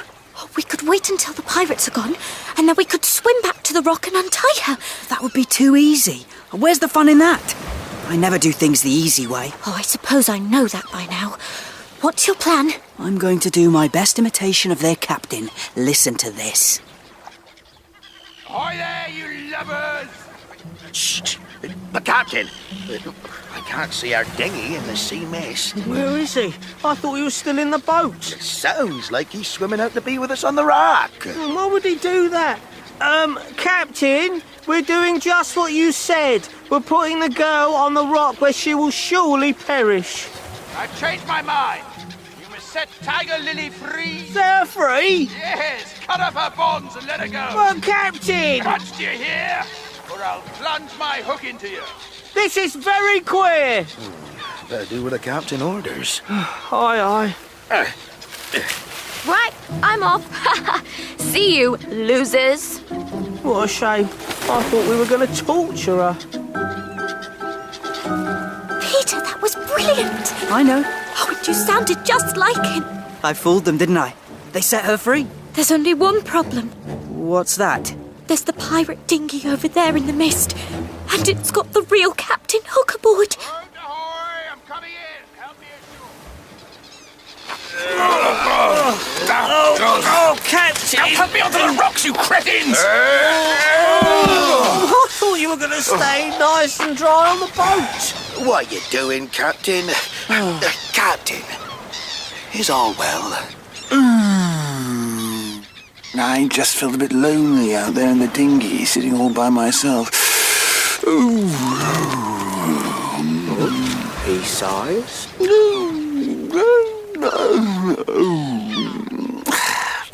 I just felt a dreadful wave of depression coming over me, boys. Oh, God. He sighs again. A third time he sighs. What's up, Captain? Oh, gosh, I just feel so terribly desolate, my boys. I'm missing something in my life. It's very exciting and adventurous, and we do fabulous evil things together. We do lovely, wicked things, Captain. Yes, but sometimes I wonder whether I'm missing something rather more tender and gentle in my life. Tender and gentle? Captain, sir, whatever can you mean? Oh, I know you do the best you can, darling Smee and all the other lads, but I wonder, are we missing a more feminine influence aboard the Jolly Roger? Feminine? No! What? It just came to me as I sat alone in that little wooden boat, watching you leave that girl there to perish horribly on the rocks. I just thought, perhaps we need a little motherly figure in our lives, someone to love and cherish us. Tiger Lily wouldn't do that. She'd pull your guts out giving half a chance. I know that, but those boys, Pan's boys, they've found themselves a mother, a darling little mother to look after them and cherish them. Oh, it hardly seems fair. She's just a little girl. You don't want a mother, Captain. You don't want some girl. Arr! Don't I, Smee? Captain Hook, sir, you've got our pirates. You've got me. You have, sir. Oh, her lovely, reliable Smee. Just sometimes it isn't really the same. It isn't? Not quite, my dear. Those pirates don't even know what a mother is. Shush, Wendy. How could they know? That lot. Look, the boys. They haven't swum for the shore after all. Oh, they're treading water, same as us. Ready for action. You boys are always ready for a fight. Of course we are. Hooray for us! The pirates will hear you. You hear that? What? Quick, Wendy. Dive.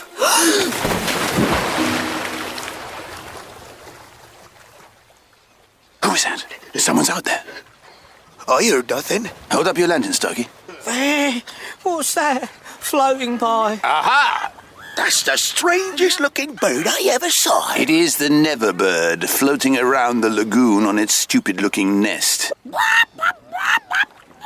Oh, horrible looking thing. Now, you see, Smee, that's a mother. That bird, her nest must have fallen into the water of the lagoon, but would the mother desert her eggs? No! That's why she's floating around like that. Are Neverbirds edible?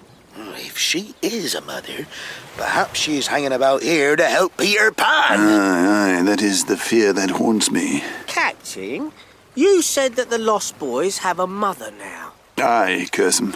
Well, could we not somehow kidnap this mother of theirs and make her our mother? Aha! Why, Smee, it is a princely scheme.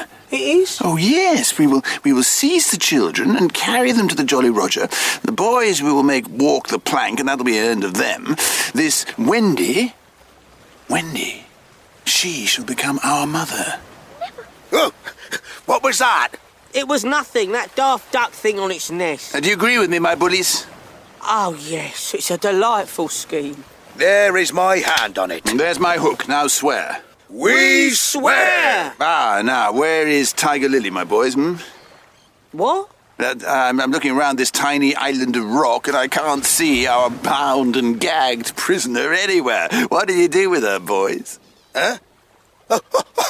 Oh, I see. You're having one of your jokes. What? The captain's having one of his little jokes. Oh. Stop laughing! I'm not joking! What are you saying? Where is she? Well, we let her go, Captain. You let her go? But it was your own orders. Why, you called over the water to let her go. Brimstone and gore, what cozening is here? Oh, dear. Oh, no. Oh, lads, I gave no such order! Oh, it is passing queer. There is something uncanny in For this. it was definitely your voice we heard, Captain. Spirit that haunts this dark lagoon tonight, dost thou hear me? Hot spots, hammer and tongs, I hear you. Oh, a phantom. A sprite. Who are you, stranger? Tell us. I am James Hook, captain of the Jolly Roger. You are not. Oh, brimstone and gall, say that again and I'll cast anchor in you. If you are Hook, then come tell me who am I? A codfish. Only a codfish. A codfish. No. Captain. Don't despair. Oh, his spirit is breaking. He's having an existential crisis. A very fishy one. Rouse yourself, Captain. Have we been captain all this time by a codfish? That would be very lowering to our pride, such as it is. No. I'm no codfish. I can't give in to the wiling tricks of a mere phantom. No, you can't! Then get out, Captain. Be rational. Don't let us down, Captain. Tell me, so-called Captain James Hook, have you another voice? I have. Man? No, never. Boy? Yes. Peter, be careful how you answer. Yes. Are you in England? No. Are you here? Yes. You two ask him some questions. I'm stumped here. I can't think of a thing to ask him. Me neither. Can't guess. Do you give up? Yes, we give up. Well then, I am Peter Pan. Peter, you've given yourself away. Pan behind the trickery. Pan behind everything. Now we have him. Into the water, Smee. Starkey, you mind the boat. And take Peter Pan, dead or alive.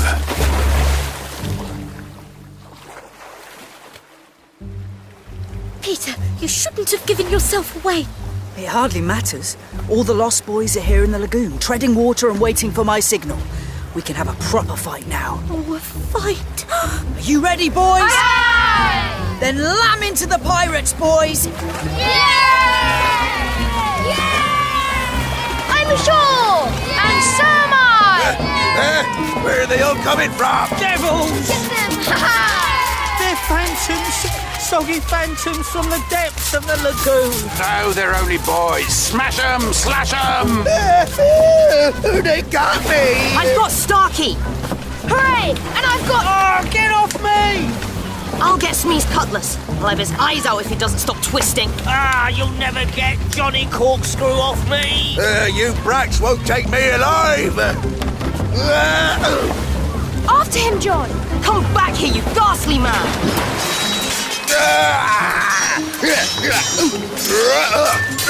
Ow! Nibs! You hit me then, you fool! I'm on your side! Sorry, it's so dark. Take that, you little monster! Smee got me! In the fourth rip! Ow! I'm nearly slain! Now get him back for me, Curly! Oh, no! Where's Peter? I don't know. He's just here. I think he's gone after bigger game than Starkey and Smee. He's gone after Hook on the top of Marona's rock.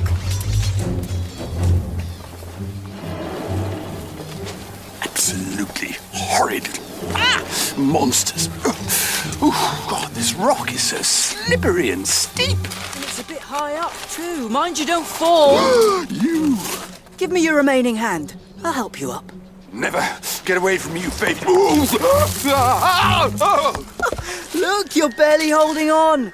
That hook of yours. Captain, you're going to fall. Oh, you gutter snipe. Why not just stab me while I'm helpless and get it over with? That would hardly be sporting, would it? I'm falling! Help! Save me! Give me a hand, your good hand, not your detachable one. I'll save you. I've got you. Oh, humiliating. I'll pull you up. Don't you ever tell anyone that you saved me. Are you kidding? I'm going to tell everyone about it. The day that Hook begged Peter Pan to save his pitiful life. Indeed. Of course. It's too good a chance to miss. There now, Captain Softy. You're safe. Ooh. Oh. Let me shake your hand. Why, certainly.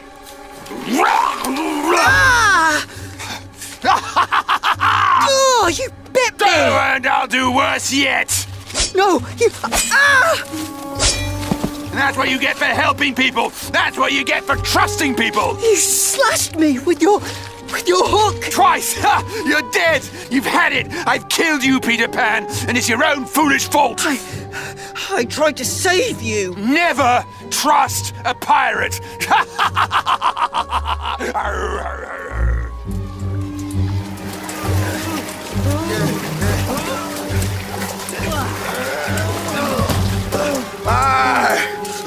Are you here, Smee? I did it. I'm aboard. Captain. He's still back there. I thought he was fleeing with us. Oh, we've abandoned the captain. He'll got us for this. Those lost boys are ruthless. They're animals. Worse than mermaids. Where's Hook? Captain, where are you? Oh, is that him? Over there. I think I recognised his elegant and reefish silhouette. It is hard to miss. It was him jumping into the lagoon. He's swimming. Best get after him. Start rowing. It's definitely him. Look. Oh, but what's that shape in the water behind him? Oh, kind of dark and humpy and scaly and ticking.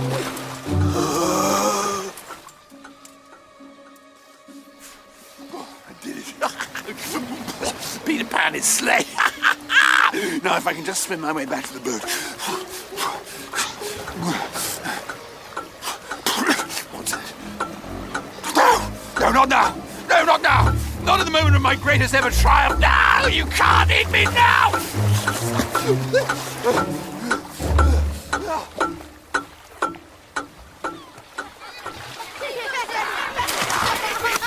Got rid of them. Good old crocodile. Maybe that's the end of them forever. I doubt it. But where's Wendy? Wendy? And where's Peter gone? We can't have lost them both. When did you last see them? I kind of lost track of both of them in the fight. Wendy! Peter! Wendy! Peter! Surely they're okay. They'll have got to safety.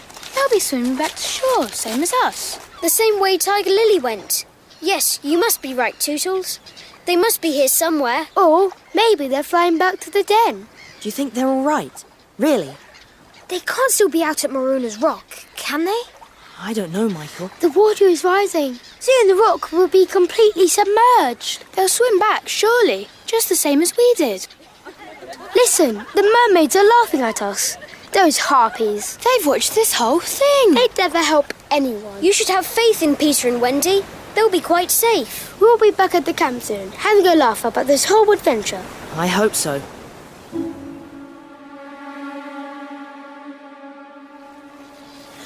The rock.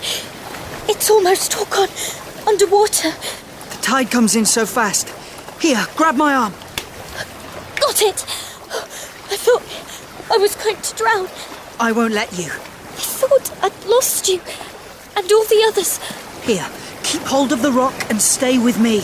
But the water's still rising. Yes, it is. No! Something's grabbed my foot. What? Peter! Wendy, keep hold of me. Oh, won't let go of my foot. What is it? Let her go. What's got hold of me? It's a mermaid. She's going to drag you down with her. Oh no! Make her stop. I'll dive. Peter, where are you? Oh,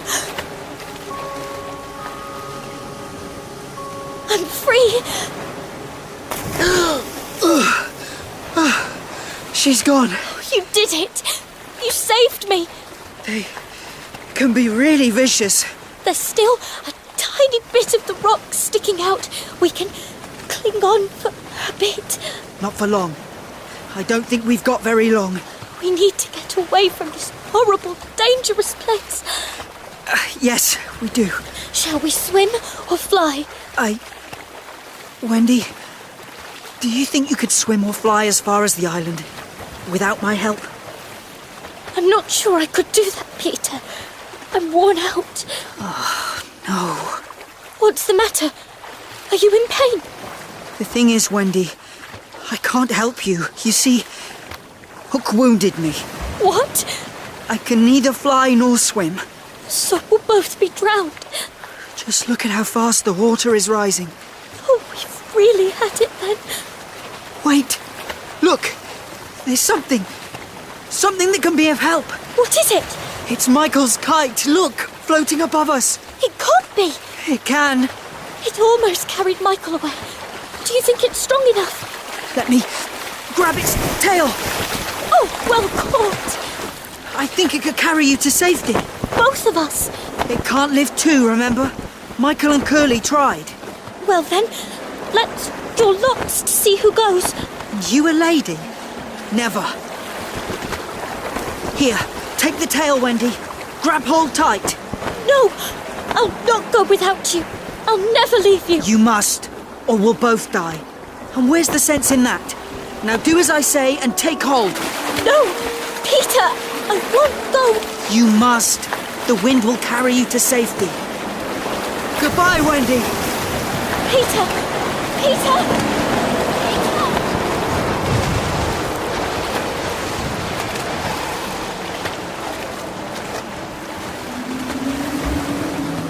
And now I'm alone.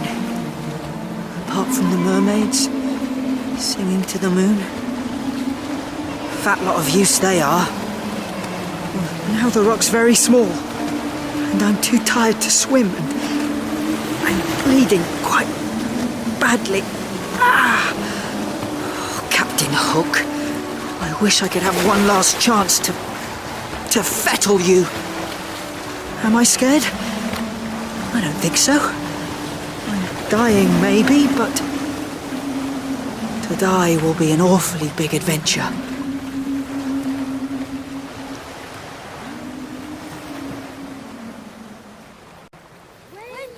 Wendy's back! Oh, thank goodness. Wendy! Oh, boys, you're all here. But where's Peter? Is he not with you? Where's Peter? I had to leave him in the lagoon. Your kite, Michael, it flew by and I grabbed its tail. But it was only strong enough to carry one of us. My kite? Without it, we would both have perished. But what's become of him, Wendy? Is he ever coming back to us? There must be something or someone floating by.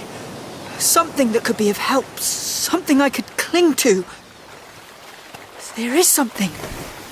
It looks like a heap of old junk. No. It's a floating nest. It's the Neverbird.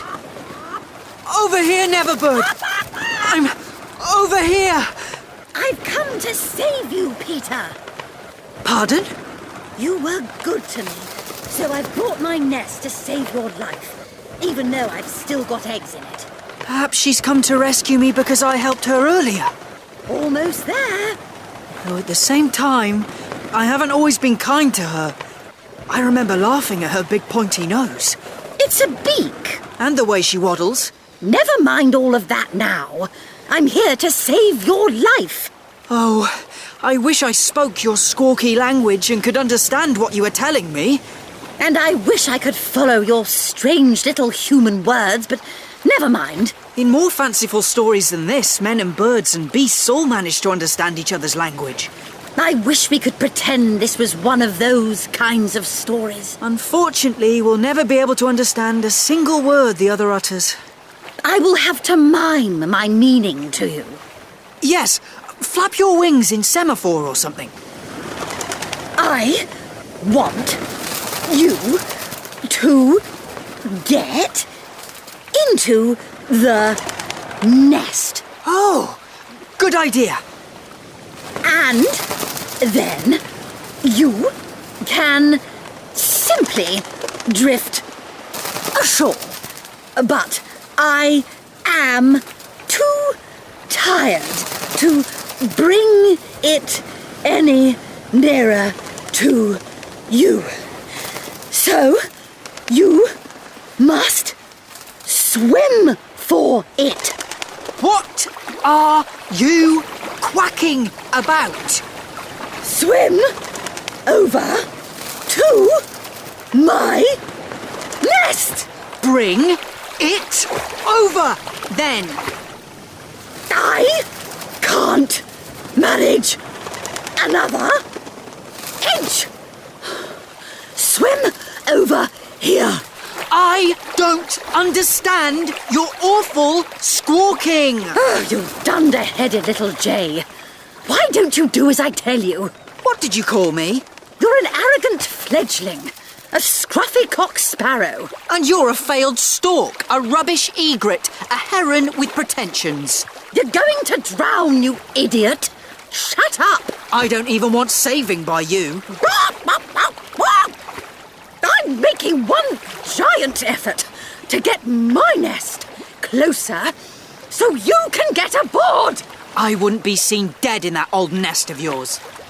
Look, I've made space for you. Get aboard and mind my eggs. I haven't got anything better to do. Just get yourself aboard and be careful with my eggs. I made it. I'm aboard. How are my eggs? Perfect. So smooth and polished. I've been sitting on them for weeks. Don't smash them. Of course I won't smash them. I'm trusting you with them, Peter Pan. Look, floating by just there. Starkey's hat. That huge pirate hat. I see it. Why don't you nab it and then turn it upside down? It would make a fine and snug new nest for your eggs. What a charming idea. It floats beautifully. So it does. Do you want me to pass your eggs over? Oh, do it very gently, Peter. How brilliantly snug and stylish this new nest is. Thank you. It really suits you. That old nest was always a bit twiggy and scratchy on my bottom.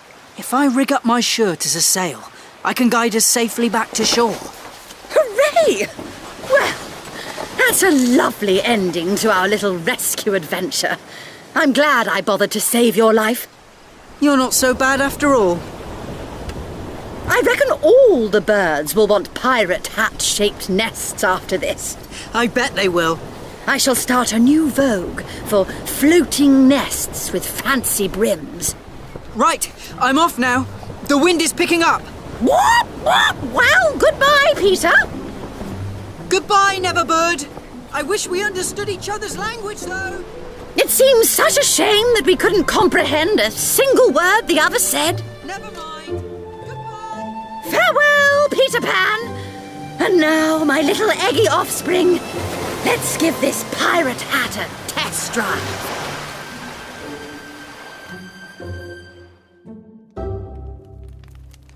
Everyone, I'm back. I'm home. Peter! Peter back! Hooray for Peter! Are you all right? You look awful, Peter. Oh, I swallowed about half the lagoon and nearly drowned. And I suppose Captain Hook did injure me a teensy bit when we were fighting. Big coward that he is. Quick, fetch bandages. But that'll soon mend. I'll be right as rain again. You're very brave. I'm fantastic. And I'm glad to be back in our den. We're all safely home again. Hooray! Peter, I'm so glad you're here. Me too. The last time I saw you, I thought that was it. I thought you were gone for good. Never. You'll never see the last of me. That kite of Michael's was marvellous. But we're all safely home again. Aren't we always? Don't we always manage to get safely back in time for bed? But you were almost drowned. Something always turns up in time. It doesn't do to get too cocky, though. Don't you worry about me. I'm always all right. On this occasion, everything worked out fine. How did you make it home, Peter? Yes, tell us the story. It's already hours after everybody's bedtime. So it is. Hooray for staying up late! Staying up late! Hooray!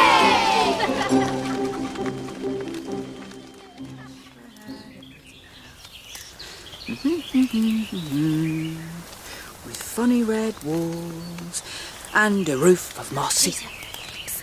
Who's there? Over here. It's me. Tiger Lily. You're a long way from the Lost Girls camp. What are you here for? Come to help me collect firewood? I came to thank you for rescuing me. That was an exciting day. I was rescued by a gigantic heron. It was fantastic. Those pirates and their schemes are getting out of hand lately. The Lost Girls and I have been talking, and we think that we should team with your Lost Boys. No more fighting between our gangs. After all these years of rivalry and scrapping. If we teamed up and stood shoulder to shoulder and worked together, we could defend ourselves better against Hook and his villainous pirates. You might have a point. So, shall we declare peace between my sisters and your brothers? Why not? Though I did always enjoy our little fights and skirmishes. Tiger... You and your boys are worthy opponents. And now I and all my sisters are committed to working with you against the dastardly Captain Hook. That's jolly decent of you. We have started by setting up a little camp in this glade above your den. If any pirates come anywhere near, we will gut them and string them up. Do let us know if there's a punch-up, won't you? We do really enjoy a good punch-up. So they're going to team up with us? They aren't gonna fight us anymore. I'm slightly disappointed. I loved fighting that lot. It's very sensible, actually. Then we can all join forces against our common foe. Who's that? Captain Hook, of course. And very common he is, too. Maybe you shouldn't trust Tiger Lily completely. Why do girls never get on with other girls? Boys always do. That's not true! Girls are weird. Isn't that right, lads? Yep, absolutely. Totally. Tiger Lily seems rather a sensible person to me, actually. Anyway, what time is it? Supper time yet? Supper won't be long. Hurry along then, little mother. Stop calling me that! I thought you liked doing all the motherly and domestic stuff round here. Well, if it was left to you lot, we'd be living in a pigsty and eating filth. Ooh, get her! She's really cross. What's for supper anyway? Shepherd's pie. Right. I'll nip out to check the time by the crocodile. I'll be right back. He's just a show-off. There's absolutely no need to check the time by the crocodile. We've got a perfectly good cuckoo clock. I just think he's rather fond of the crocodile.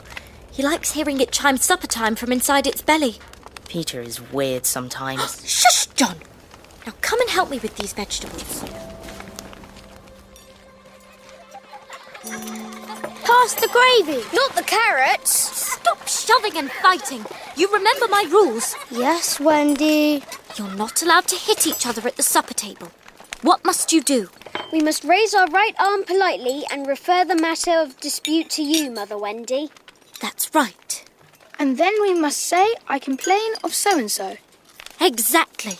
And I will keep a tally of all the complaints and tot up afterwards who is in the wrong, and there will be no violence or aggravation. Correct? Not as much fun as fighting, though. But at least there isn't food flying everywhere. A food fight. We haven't had a food fight in ages. Oh, let's have one now. The pie is rank. Food fight, food fight, food fight, food fight, food fight, food fight. Now, boys, don't you dare! Stop it! Stop it at once! I spent all day cooking this. Stop this nonsense! Now, eat your lovely supper that I slaved over for you. Is your glass empty slightly, darling? Not quite empty, Mummy. He hasn't even begun to drink his milk. He'd rather have rum like the pirates. That's telling. I complain of nibs. Settle down. Since he isn't here, may I sit in Peter's chair? Sit in Father's chair, John? Certainly not. He isn't our father. Why do you call him that? It's make-believe, John. We're pretending we're one big happy family.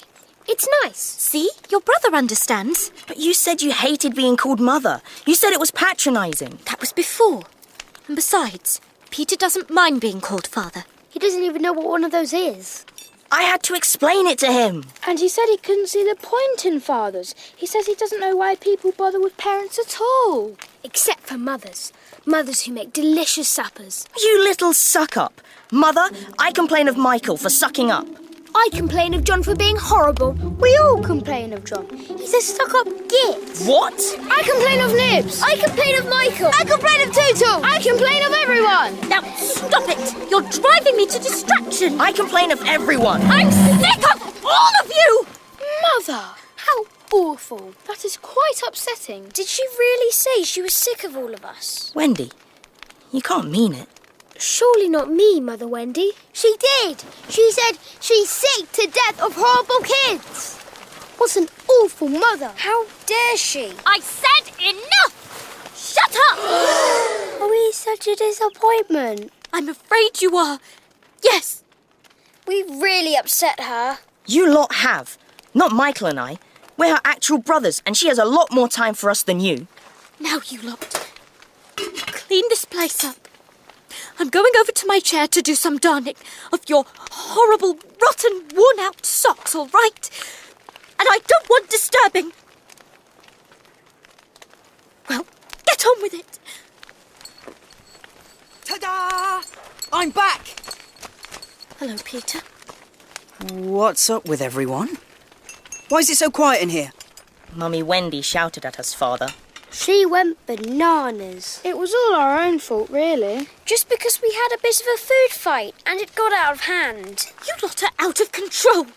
Wendy, you're upset. It's just a lot of work sometimes. Boys, you have all upset your mother. And you don't help. Getting back late for supper. I suppose you were running around with those lost girls again. That tiger lily. I might have, for a bit. But I also went to look at the crocodile. I heard his belly strike 7 o'clock. That's bedtime. Oh, I knew you'd say that. Do you ever think, Wendy, darling, that your rules are a bit too strict? We need rules. We need organisation. Otherwise, it's all just chaos. But we like chaos, Wendy. We're the Lost Boys, remember? Chaos! Yay! Tootles, pop the radio on, would you? Aye, aye. Come on, let's dance, everybody. That's very loud. Who cares? Who's listening? It's very late. It's Saturday night. Come on, Wendy. Dance with me. All right.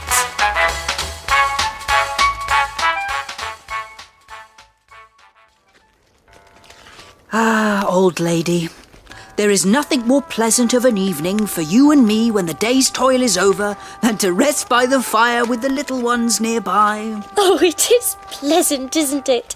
And look at the dears. Oh, you know, I think Curly has your nose. Michael takes after you. Dear Peter, with such a large family, of course, I have now passed my best. But you don't want to change me, do you? No, Wendy. But there's something on your mind. What is it? I was just thinking, it is only make-believe, isn't it? That I am their father. Oh, yes. You see, it would make me seem so old to be their real father. But they are ours, Peter. Yours and mine. But not really. Wendy? Well, not if you don't wish it. Oh, phew. Good. Peter, what are your feelings for me? Those of a devoted son, Wendy. I thought so. But I don't know what it is you want me to be. It isn't for a lady to tell. Very well. Whatever. Perhaps Tinkerbell will tell me. Oh, yes. Tinkerbell will tell you. She's an abandoned little creature herself. Here, Tink. What do you think? What's she talking about now? Wendy says you're an abandoned little creature. She's a real show-off and a flirt. Tell her I'm quite happy as I am and she knows nothing about it. Tinkerbell says she glories in being abandoned. And in being a shameless hussy. Oh, she would. Hey, well, perhaps Tink wants to be my mother. You silly ass, of course I don't. You don't need to translate her that time. I know exactly what she means. You never have a clue, Peter. You've got all these girls running around after you, but you'll never understand. I guess I never will. Honestly, Peter. What? Never mind. Just help me get all of these boys put to bed.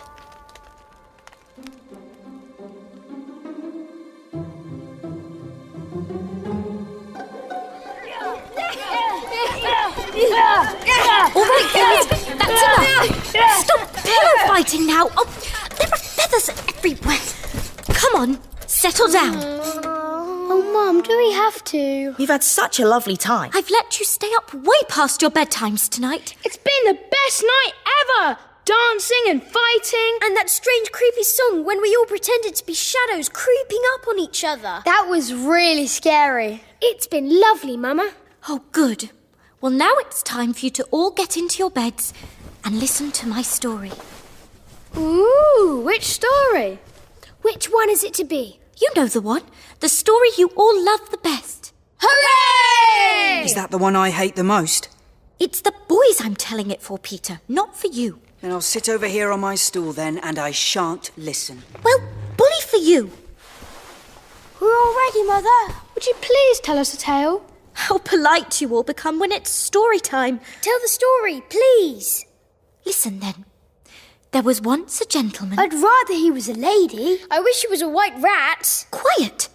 There was a lady also, and... Oh, Mummy, you mean that there is a lady also, don't you? And she isn't dead? Oh, no.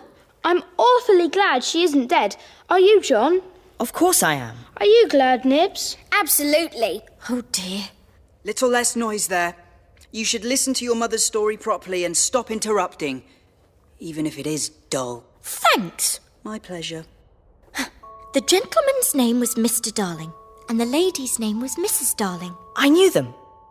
I think I knew them. You other lot didn't. Just me and Michael and Wendy. They were married, you know.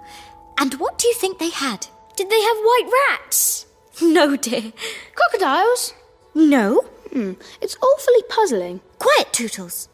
They had 3 children. Now, these 3 children had a faithful nurse called Nana, but she would often be chained up in the yard. Poor Nana. Things had changed, you see. The war had come, and Mr. Darling had gone off to fight. Yes, I remember that. And Mrs. Darling was left all alone at home with the children and the dog to look after, and bombs started falling on the city. I was scared. Mrs. Darling hated her children being scared or in any kind of danger. So she gathered them all to her and told them that they must be sent away into the countryside. Yes, she did say that. The children were to be evacuated. And were they? What happened to them? Well, the children didn't want to be evacuated, and they told their mummy this, but she wouldn't listen and said that Nana must stay in London with her while the children were sent away. Poor Nana. I wish she was here. What did those kids do then? Well, they quite simply flew away. Hooray! This is an awfully good story. And they flew away, all the way to the Neverland, where the lost children are. I knew they did. I don't know how I knew, but I knew that's what happened. Was one of the lost children Tootles by any chance? Do you know Tootles? I think he was. I am in a story! Hooray! I'm in a story, Nibs. So am I. And me. I bet I'm in it too. I better be as well. Now hush. I want you all to consider the feelings of the unhappy Mrs. Darling, with all her children flown away. Ooh. I'm not really thinking about her at all. Are you, Slightly? Not one jot. Those kids were right to fly away. But think of those empty beds in the attic bedroom. Ooh. It's awfully sad. Serves her right. Yeah, but what about the dog? I'm slightly anxious. Oh, if you knew how great is a mother's love, you would have no fear. Ugh, this is the bit I hate. Stop spoiling it, Peter. Get on with it if you must. I do like a mother's love. Do you like a mother's love, Nibs? I guess I do. I wish we could go back to our pillow fight. You see, our heroine knew that the mother would always leave the window open for her children to fly back by. So, they stayed away for years and had a lovely time. Did they ever go back, though? The attic window of our house is still standing open. Ooh. And so eventually, up they flew, back to their mummy, and then their daddy, who was back from the war unharmed. And the dog Nana was fine after all, and no pen can describe the happy scene of their reunion. And so we must draw a veil, and our story is over. Hooray! That was lovely. Yeah, we loved that story. It was rubbish. Hooray! Love it every time, especially the dog. That's how it goes, you see. Off we skip, like the most heartless things in the world. That's what children are like. We aren't heartless. And we have had an entirely selfish time. In the Neverland. Hooray! But when we feel the need of all our parents' attention, we eventually see fit to return to them, confident that we'll be welcomed back with open arms. It's true. I suppose that's how it is.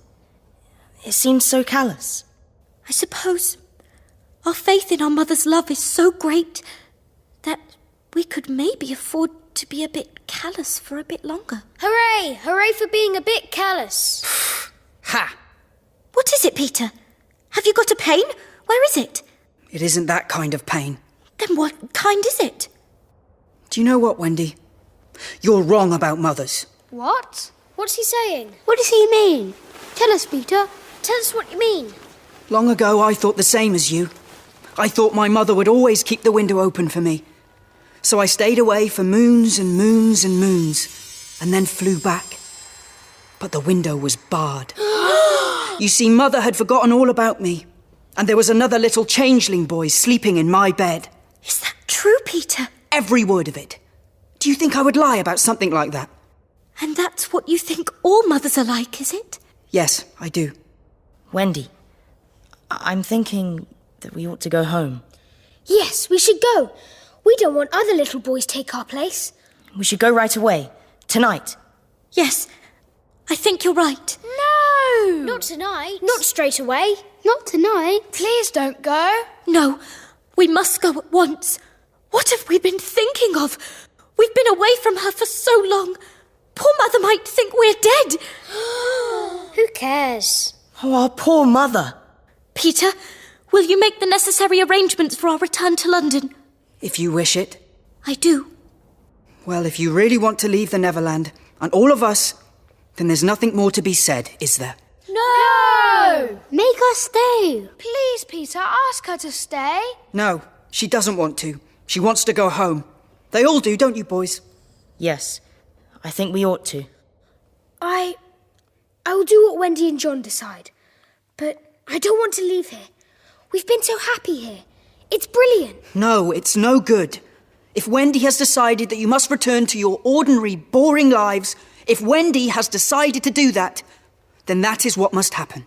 I'm afraid it is. It's time for you to go home.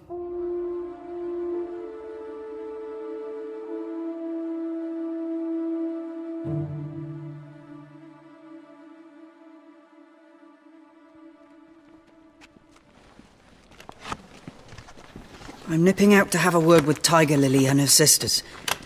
We'll need their help to get our friends away from the island.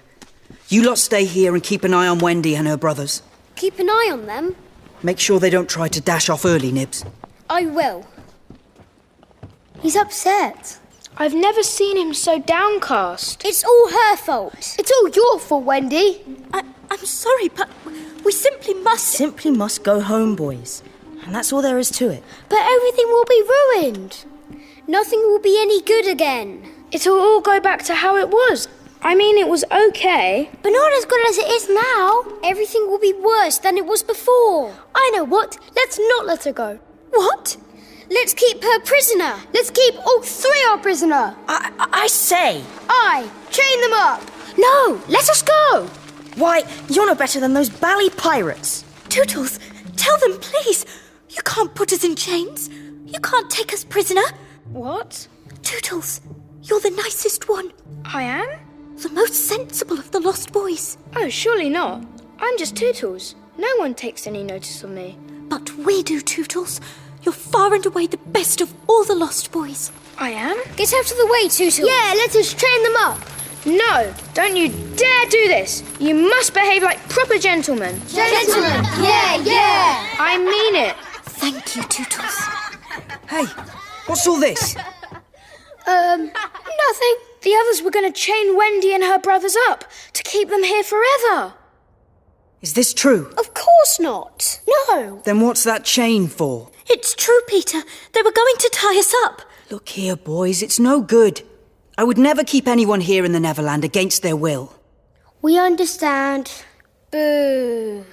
Wendy, I have asked Tiger Lily's lost girls to guide you through the wood. I thought it was the best idea since flying tires you so much. Thank you, Peter. Then Tinkerbell will take you across the sea. Wake her, will you, Nibs? I was awake. I've heard everything. I'm not helping. Go away. You are to get up, Tink. You've got to take Wendy on a journey. Well, I'm glad to hear the silly girl is going at last. But I'm not going to be her courier. You can tell Peter to stick that where the second star from the left don't shine. Peter won't be very pleased with you. Tough cheese. See if I care. She says she won't help. What? think if you don't get up and get dressed at once, I'll open the curtains of your bijou little house and then everyone will see you in your nightie and curlers and everyone will laugh. Who said I wasn't getting up? That's right, boys. We'll need our coats on. Because though it's warm here in the Neverland, we don't know how chilly it might be back in London. Will you have snow there? We might do.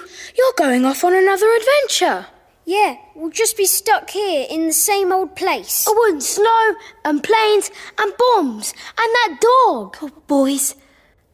You know, if you were all to come with us, perhaps. What? What? Come with you? Did she just say? Yes, she did. Well, maybe if you were to come to London with us, I feel almost sure I could get my mother to adopt you all. What? Hooray! Hooray for Wendy! Adopt us! Wendy's mother will adopt all of us! We'll live in London.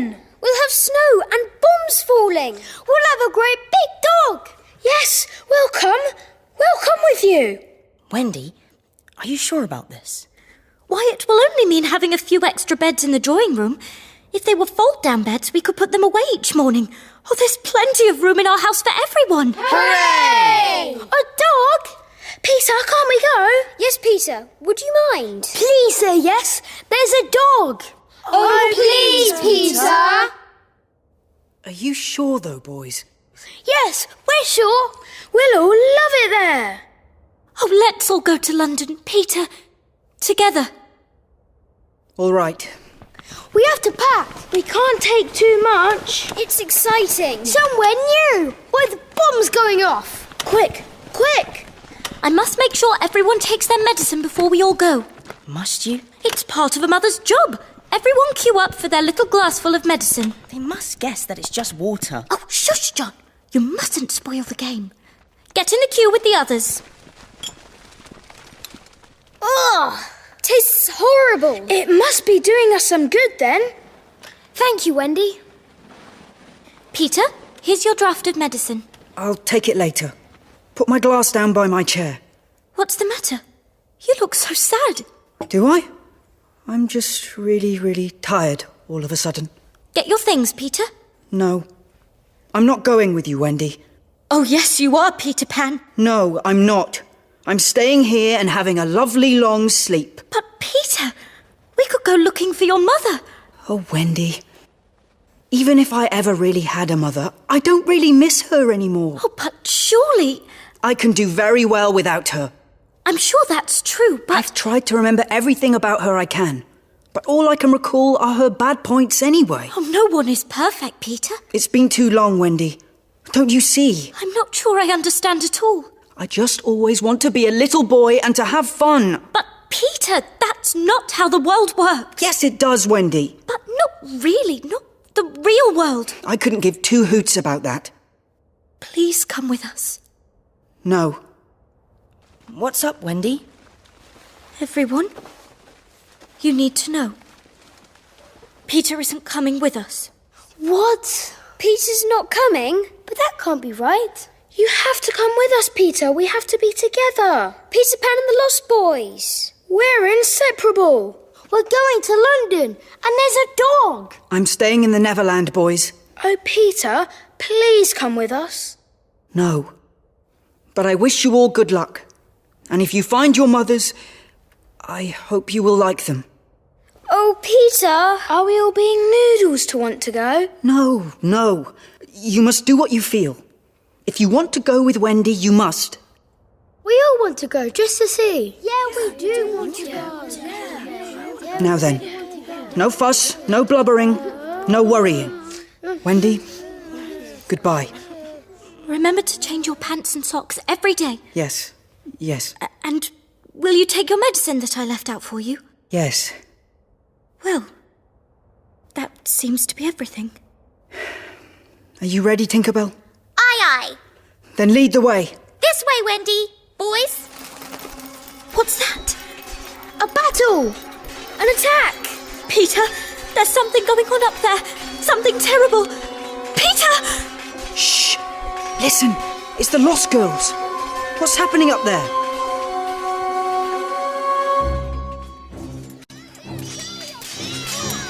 Fight to the death, my brave sisters!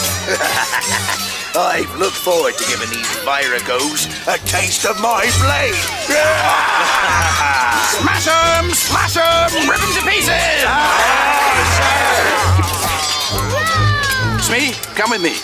We don't want to get caught up in all this nastiness. We've lost Chaz Turley and the Alsatian Fogarty. These lost girls are fierce warriors. There's all the more reason for us supervising the attack from behind these trees until the worst is over. But I think our side is winning. That's so we should. They're just kids they're fighting.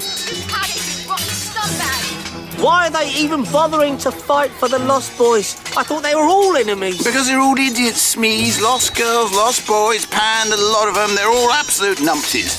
Oh, shouldn't we be helping out in the fight? No, they don't need us. Look, look, the lost girls are fleeing. Those that aren't dead. I say, don't let Tiger Lily escape. I especially want that one for torturing purposes, don't you know? Aye, aye, Captain. You'll never take me alive! Oh, dear darling Smee, it's so bothersome, isn't it? A man of my age and pedigree, crouching in the woods at the crack of dawn like this, supervising ambushes like this. It was all your idea, Captain. Well, yes, of course, and it's all marvellous. Just sometimes I wonder, oh, gosh, what's it all about? What is it all about, Captain? Joy, Smee. It's all about finding joy, isn't it? Elation, ecstasy, fun. You don't look as though you're feeling any of those things right now. Oh, kind, lovely Smee. How I wish I were. And look at all the murder and bloodlust going on over there in the forest glade. Why, I should be cock-a-hoop. But I'm not. I'm only a little bit cheered by the sight of all that bloodshed on my account. What would make you happier, Captain? Why, you should know that, Smee. It's Pan I want. Peter and Wendy and their pathetic band of boys. But chiefly it's Pan. Pan I want. That's what would make me really happy. He's just a boy. A small boy. Why do you hate him as much as you do? Well, you know why, dear Smee. Simple Smee. Oh, true. I know that he flung your arm into that blessed crocodile, but even that, and the constant danger and insecurity that you live under, waiting for that tick, tick, tick of the crocodile at your heels. Don't say that. Even that overgrown iguana's pertinacity hardly accounts for your vicious hatred for the boy. Oh, doesn't it? Your hatred is so relentless and vindictive and malignant. Thank you. Yes, it is, isn't it? There's something about Peter Pan that goads you to an absolute frenzy. Yes, it's true. It's true. I'm in an absolute fizzing frenzy at this very moment.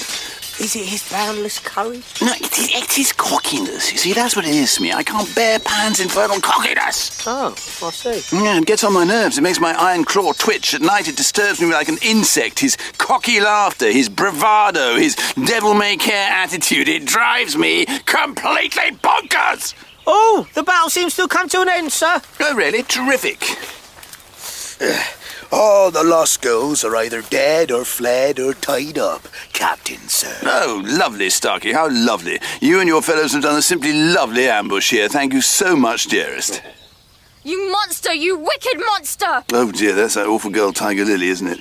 Oh, she's furious. I suppose we have defeated all her sisters and their chums. Such bad sports. Oh, yes, sir. Quite secure. I'll have my revenge for this, Hook. I'll get you in the night. I'll rip your gizzards out. Pop a gag on her, would you, Starkey? Listen to me, Hook. I'll gut you and... Goodness me, what a horrid scene of carnage lies here. One of our best efforts, I'd say. Oh, look. Oh, poor old Noodler. He'll never sail the seven seas again. There's always losses on every side. Quite so, quite so. Now, let's see. These trees, they're all hollow, aren't they? The staircases inside them go all the way down into the Lost Boys' den far below. They're all rather narrow, aren't they? For those boys are all such skinny wretches. Oh, I'll never get down there. And even though I have such a svelte and marvellous figure, it might be quite a squeeze for yours. Surely one of us must be skinny enough to get down there. Shh. Listen. Peter, it was a battle. At the Lost Girls and the pirates. It was an ambush. It's gone quiet now. It must be over. But it was a battle. Which side has won? That's easy. If the Lost Girls have won, they will beat their drums. It's always a sign of their victory. He's right, by gad. Smee. Yes, Captain. There, look, that drum. By their Rex camp. What about it? Beat it like the Lost Girls would have done if they'd won. I can't play. No, it's easy, just hit it. play it like someone announcing they've just won a terrific battle. Oh! Oh, I suppose I'll have to do... Oh, dear me. Oh! I just realised what trick you're playing. Oh, yes. How diabolically wicked. It is, isn't it? Now shush and play. Listen, that drum. It must be a victory. Good old Tiger Lily and her sisters. Oh, put a sock in it, Tiger Lily. Keep drumming, my darling Smee, and we'll entice those wretched boys out into the open.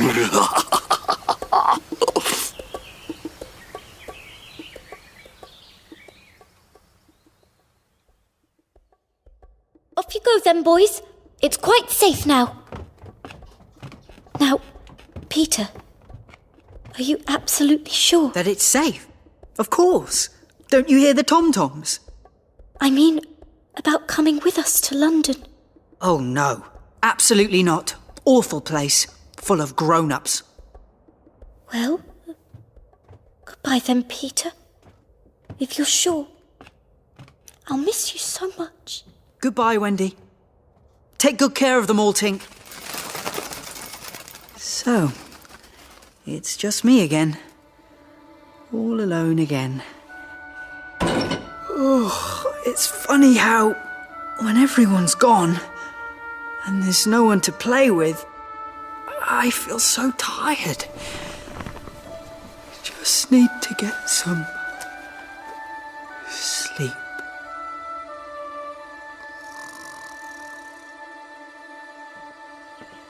Now, be ready, men. They're approaching. Nab 'em and don't let them make a squeak. Grab him! Ah! Keep him stifled. Tie him up. Huh? Where is everyone?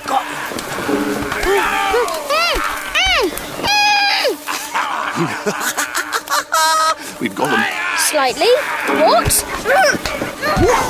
Ooh, this is too easy. Hooray! Oh, no! Here comes the littlest one, the midget. What's happening? We've captured you all.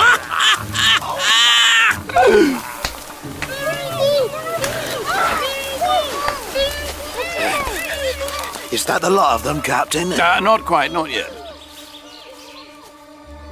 You boys are awfully quiet. What's the matter with... Oh, Oh, yes. My dear, dear Wendy darling. Hello there. Hook! Yes, my dear. I seem to have stitched you up rather like a kipper. No! Smee, sweetheart, gag her before she starts screaming, would you? No, don't wriggle and worry so, Wendy, my dear. Take my arm, why don't you? Oh, my hook is quite spiky. You'll never get away with this!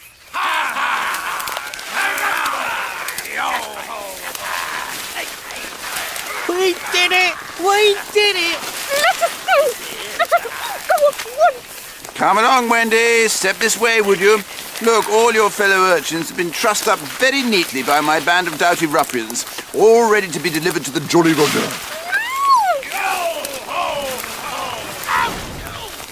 Where's Peter, girl? Why isn't he with you? Never get him! Still down there, is he? Skulking in the shadows. Captain Hook, you must let us go! Avast, me lovely hearties! And so on. Hurry along, get this lot aboard the Jolly Roger, will you? Thanks awfully. And now I must turn my attention to he who still lies below ground.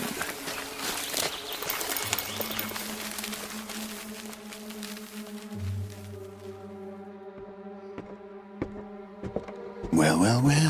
What a homely little setup these ghastly urchins have made for themselves down here. Very neat and tidy and bijou. I detect the civilizing influence of that dratted girl here. Oh, everything's so clean. How strange. Oh, and there he lies. Oh dear, how pathetically sad. All of his gang is captured and trussed up and dragged off to my ship. And this lad has no clue. He has so little concern that he's actually fallen asleep. The selfish little brat. How defenseless he is. I could kill him any way I choose to. I have 1,000 ways to bring his miserable existence to a swift end. But which way shall I choose? Oh, but don't I sound wicked? Mulling over my method of dispatch for such a vulnerable child. But is that a tremble of compassion that disturbs my sombre breast? No, not on your Nelly. Ha! Shh. However, I am not wholly evil, am I? Why, after all, I do love flowers and music. I myself am no mean performer on the harpsichord, and I'm even rather fond of interior decor. This little pied-à-terre, for example, is one I find rather pleasing to the eye. In fact, this idyllic scene almost persuades me to turn about and tiptoe out of here and leave this lonely boy to his slumbers. However, I am reminded that I absolutely hate his guts. Shh. And I'm determined to see him dead, deader than dead.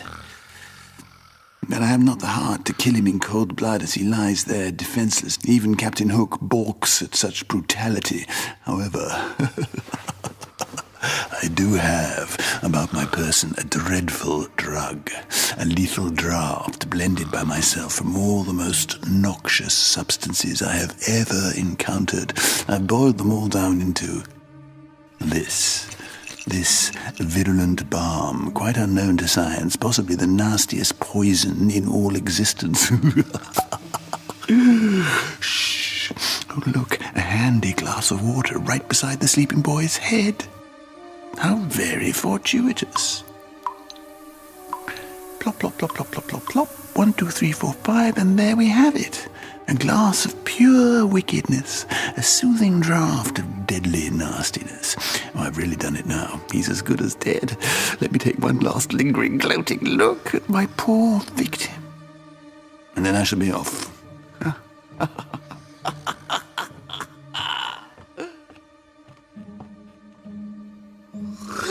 Hey! Oh, there's no one here. No one at all. Only me.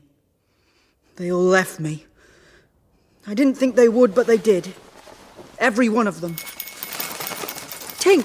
Tinkerbell! What are you doing back here? Oh, Peter! Peter, it's awful! What is it, Tink? Slow down. Calm down. Oh, Peter, you'll never guess what's happened. Out with it. He's captured them, Peter. He's taken every single one of them prisoner. What? Who? Hook, of course. He nabbed each and every single one of the lost boys in the forest, and then Wendy too. And then he tied them up and was last seen dragging them all off to the Jolly Roger. I'll rescue her. I'll rescue all of them. I'll help you. Poor Wendy. The last thing she did before leaving here was to pour me my medicine in this glass. She always says it'll give me the strength I need. I must remember everything she told me. I'd better drink it now. No, don't drink that! Ow! Tick, why not? What's the matter? It's poisoned. Rubbish. Who could have poisoned it? Hook. Don't be silly. Hook wouldn't have come down here. But he did. I'd have noticed. A great big swaggering pirate like that, getting into our underground den. But you fell asleep, Peter. No, I didn't. Now, let me drink this medicine in peace. I won't let you do this. What are you doing? How dare you drink all my medicine? Wendy left that for me. What's the matter? You're flying all over the place. Was poisoned, Peter. And now I'm going to be dead. Oh, Tink. Did you drink it to save me? Yes. But why, Tink? You silly ass. Goodbye, Peter. What can I do? How can I save you? It's no good. Your little light is growing fainter. When it goes out completely, there will be no more. But there must be something I can do. Tink, there's always something. Perhaps I could get well again if all the children believed in fairies. But there aren't any children here, only me. All the children, Peter.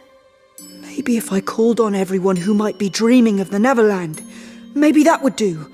Because of their dreaming, they're nearer than you might think. Yes, call upon them. All the boys and girls in their pyjamas and their nighties. Do you believe?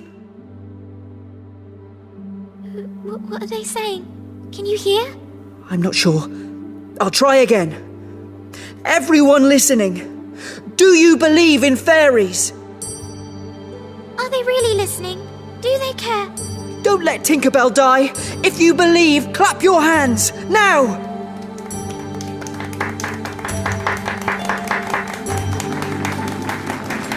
Tink, I think your light is getting stronger. Hooray! I'm saved! Hooray! I'm saved! I'm saved! I feel better and stronger and more gorgeous than ever. Don't you think you should thank everyone who saved your life? Oh, yes. I suppose so. Mind you, I should like to get all of those who didn't clap. Yeah, I think I heard someone hiss and boo. I'll make them pay. But first we must get out of here, into the night, and rescue Wendy. And all the lost boys. Come on, Tink. This time, it's you or me, Captain Hook.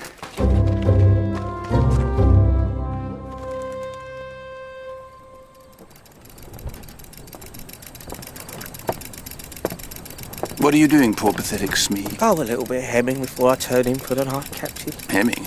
A few of the boys wanted a few repairs doing too. You make me weep, Smee. There you sit on the poop deck of the most fearsome pirate ship the world has ever known. Certainly you, sir.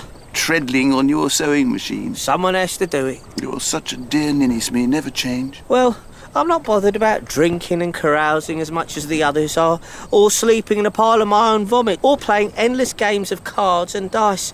All that kind of thing leaves me cold. Sometimes I think you're too good for us, Smee.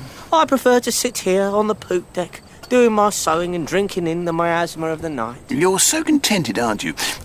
Why can't I be as happy as you? Why, this is my hour of triumph, or it should be. Peter Pan has been removed forever from my path, and all the other boys and Tiger Lily are on the brig, about to walk the plank. You've done ever so well, sir. Tonight has seen some of my grimmest deeds since the days when I brought old Barbecue Blackbeard to heel. Yes, you've been marvellous tonight. What a fantastic and dastardly pirate you are, sir. Sarcasm, dear Smee? Not at all, sir. I am devoted. Why do I not feel elated at my success, Smee? Don't you? I feel downright dejected, Smee. Oh, dear. What is that, then? I feel so terribly alone, dear Smee. Really, Captain? Alone when you have an army of fierce pirates like us at your command? I know that, but it's not the same, you see. My dear, in my past life, my previous life before I was your captain, I was very, very posh. Oh, were you, sir? Can't you tell? Can't you tell by my very gait, by my meow? You're what, Captain? Can't you tell by my bearing, my presence, and my beautiful diction? Well, I suppose it's clear that you are a cut above, sir. Well, I've always said so. Dear Smee, so then you can appreciate how lonely I must feel. Why does being posh make you lonely? You don't even understand, do you? Poor, simple soul. You see, it's because all of you lot, you cringing curs, you vapid goons, you dregs of the earth, you're all so bloody common. Oh, well, I suppose we are. Common as muck, ghastly, horrid little oiks. It's an insult, really, for a man of my standing to be forced to spend time with you lot. Do say what you mean, sir. Don't hold back. No, you see, it embarrasses me. Commanding a vessel teeming with morons and peasants like you lot. I suppose we're lucky that you let us stay on and serve you. And of course, not so much you, Smee. You're my favourite. You're an absolute sweetheart. But the rest of woo, horrors, such horrors. You're in a funny old mood tonight, Captain. I am. It's like you're questioning everything. Everything in your life. You're thinking, what's the value of that? What's the point of this? It's an existential dilemma. Would it help if I made you some cocoa? Perhaps it's because I've won. Because I've bested my enemies one after another this very day. Lost girls, lost boys, Peter Pan himself. I've defeated them all at last. And I'm forced to wonder, what next? What was it all for? Oh, I hate existential crises. They're awful. My life is hollow. I have nothing left. I have nothing of my own. All my ambitions are fulfilled and there's nothing left in this world for me. Oh, Captain, don't take on so. You'll find something else to fill up your long, lonely hours. But what, Smee? What can I do? Crochet? All the children hate me, Smee. That's never bothered you before. You hate children. But it's not fair. Look at you, Smee. You're no one. You're nothing. But everyone adores you. All the children love you. Even the ones you locked up in the brig earlier. They were clinging to you, begging you to tuck them in. Well, I suppose that's true, but I can't stand them. Honest, I hate rotten kids. Oh, heal all 'em, make 'em walk the plank, feed 'em to the fishes for all I care. Perhaps I will. Perhaps I'll do that right now. Wake up, me hearties! Ha ha! Up out of your drunken stupors! We're going to get this show on the road.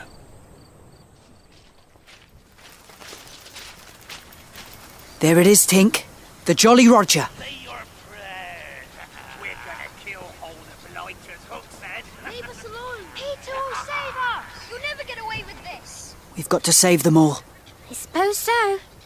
You've never liked Wendy. You're right, but I wouldn't want to see her chucked overboard or too roughly treated. Why did you never like her? Because she's a real girl and I'll never be that. But you're a fairy. And we live such different lives. Why does everyone want to be something else? I love being me. So, what are we going to do?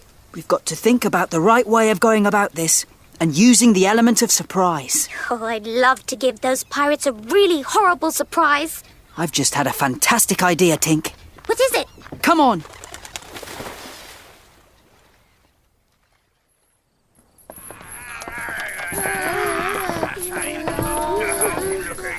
Oh dear.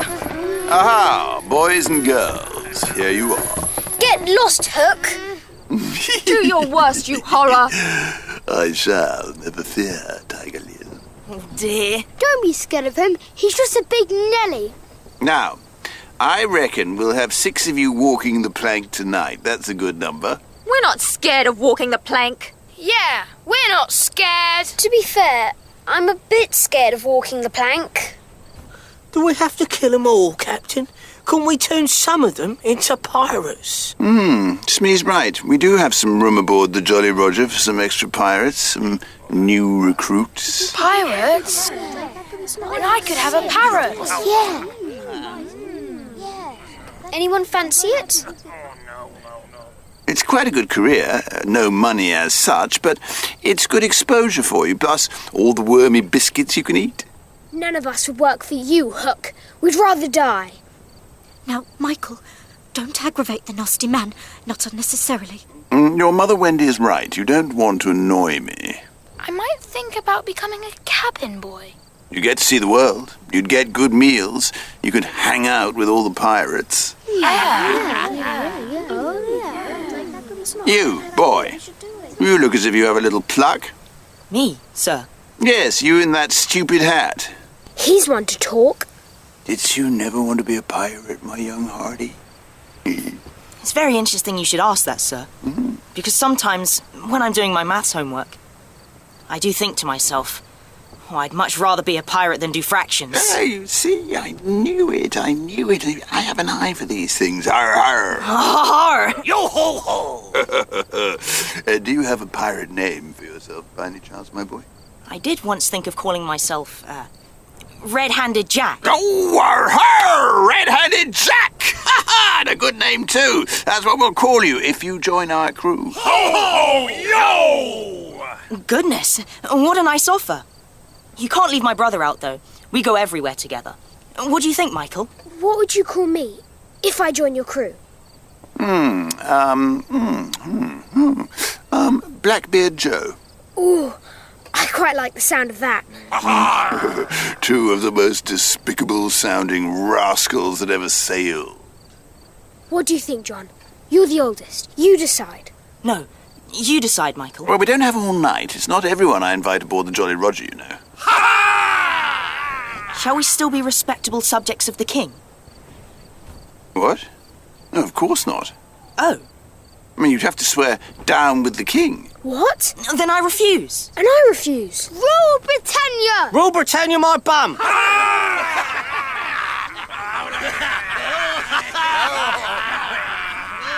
Shall I scrag him, Captain? Oh, well, that seals your doom, I'm afraid. Get ready to make them walk the plank, boys. Aye, aye, Captain! Yo ho ho! And bring that dreadful Wendy before me. Here she is, Captain. Hello there, Wendy, darling. Oh, I can't tell you how much I despise you pirates! Enough! Now, Missy, Are you ready to watch your beloved children walk the plank? You're not such a fine dandy as you pretend, are you, Hook? Why, now that I see you up close, I believe you're as verminous and filthy as the rest of your stinky crew. No, shut up. Don't say that. And that coat of yours could do with a pressing. I'm going to make your boys walk the plank. Don't you care? Will they die as a result? They will indeed. That's the thing about walking the plank. Death is almost always guaranteed. And Tiger Lily, will you make her walk the plank as well? Yes, indeed. Oh, well, I'm not so bothered about her. I don't care. So, in short, they are all doomed. Is that a fact? Oh, well, never mind. Now, dear boys, these are my last words to you. I feel that I have a message to you from your own mothers, and it is this. We hope our sons will die like English gentlemen. Take back control. Breakfast means breakfast. Tie Mother Wendy to the mast. Me, Captain? Yes, me. Get on with it. Oh, right this way, miss. Oh, yeah. Over here. Yeah. Sorry. I hope I'm not being too rough. No. Look, Wendy, I'll save your life if you promise. Promise what? If you promise to be my mother too. Have you for a child, Smee? A horrid, fat old man like you. I would rather have no children at all. Oh, there's no need to be nasty. That's her lash to the mainsail, Captain.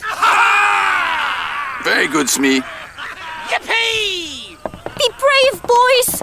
Up yours, the lot of you. Save us! Wendy! Oh, yes, Wendy, why don't you save them? You devil Hook! They're all depending on you, Wendy, darling. You can't let your poor boys die now, can you? You monster! I'm going to make you watch them walk the plank one at a time. I'm going to watch as you... Shush! Listen! What? Oh, no. Can you hear it, Captain Hook? The crocodile! It sounds like it's about to board the ship. So, it must be climbing up the starboard side. I hope it eats you. Oh, save me! Don't let the hungry bear off get me! Don't let it eat me, please! It's fate! It's his nemesis! Here, Captain! Kiss me, hide me! In here, you'll be safe in the brig. Hide me! Get inside! I won't let that crocodile gobble you up!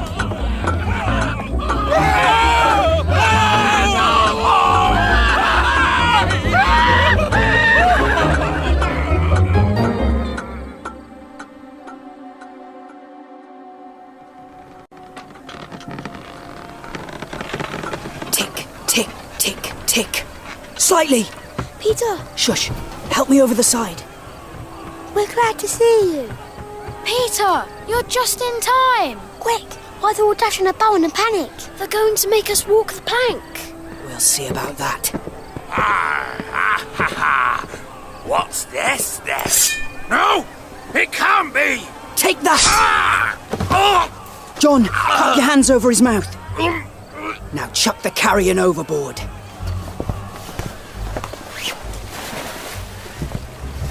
One. I've started counting all the pirates you killed, Peter. Good. Now where's Hook? He's hiding away in the brig, but now that the crocodile's gone quiet, he'll be out again. I'll nip inside this cabin and wait for just the right moment to jump out and scrag him. You boys return to the others before the pirates notice. Will do, but jump out before any of us have to walk the plank. Of course. Just wait and see.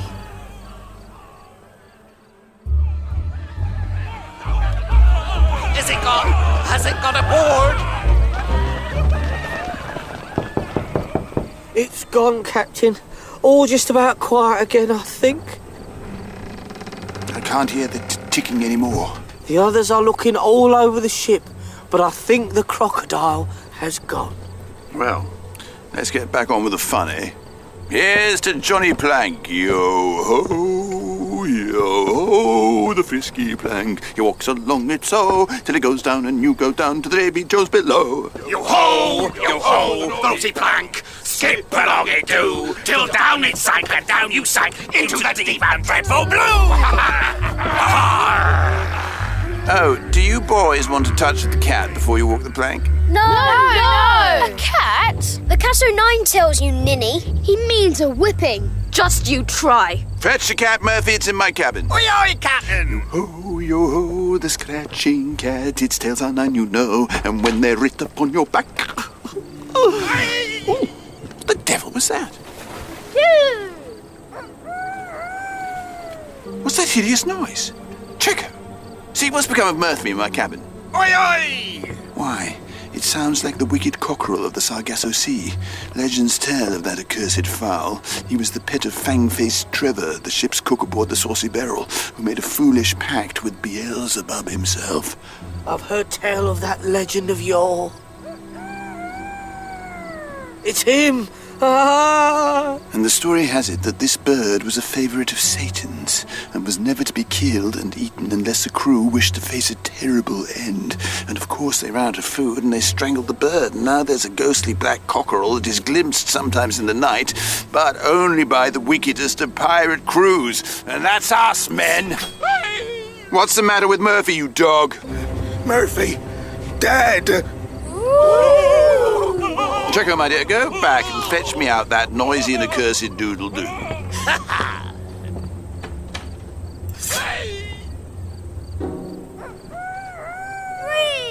Ah, Stethanodd's fish! Who is to bring me the doodle-doo? Wait till Checo comes out again. I think I heard you volunteer, Starkey. Oh, no, by thunder! My hook thinks that you did. I wonder if it would not be advisable, Starkey, to humour the hook, the very pointy, spiky hook. I'll swing before I go in that cabin. Us too. We ain't going in there. Is it a mutiny, then? With dear Starkey as ringleader? Captain, mercy! Shake hands with me, Starkey. No, Captain, please. No, Captain, don't do it. Please, Captain. I've been a good pirate to you. Prepare to meet your... 4! And now, did any of you other gentlemen mention the word mutiny? No, sir, we're good. No. We're loyal, never, sir. Aha, and now I'll take a lantern and I'll go into the cabin and I'll bring out that doodle-doo myself.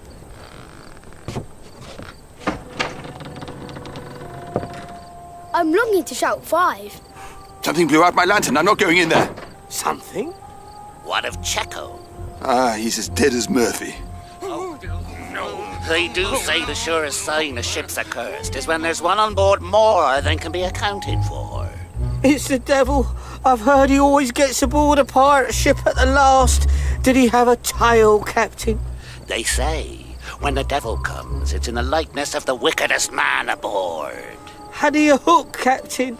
The whole ship is doomed! Hooray! Hurrah! Ah, my prisoners, I'd almost forgotten these ruffians in all the excitement. Shall we chuck them overboard now, Captain? And get it over with? No, lads, here's a notion. Open that cabin door and drive all the lost boys inside. Ooh. Oh, nasty! Let this rabble fight the doodle-doo for their lives. If they kill him, we're so much the better. If he kills them, then we're none the worse. Fabulous idea, Governor. Get off! Oh, leave them alone! You have all the wickedest ideas, Captain. You always did. Pleased to serve on you, sir. Ha! I hate the cabin. I don't like it's too small and it's dark. No, don't make us. Shove them inside the deadly cabin of death. Let the ghostly chicken of doom deal with them. Now listen. What's going on in there?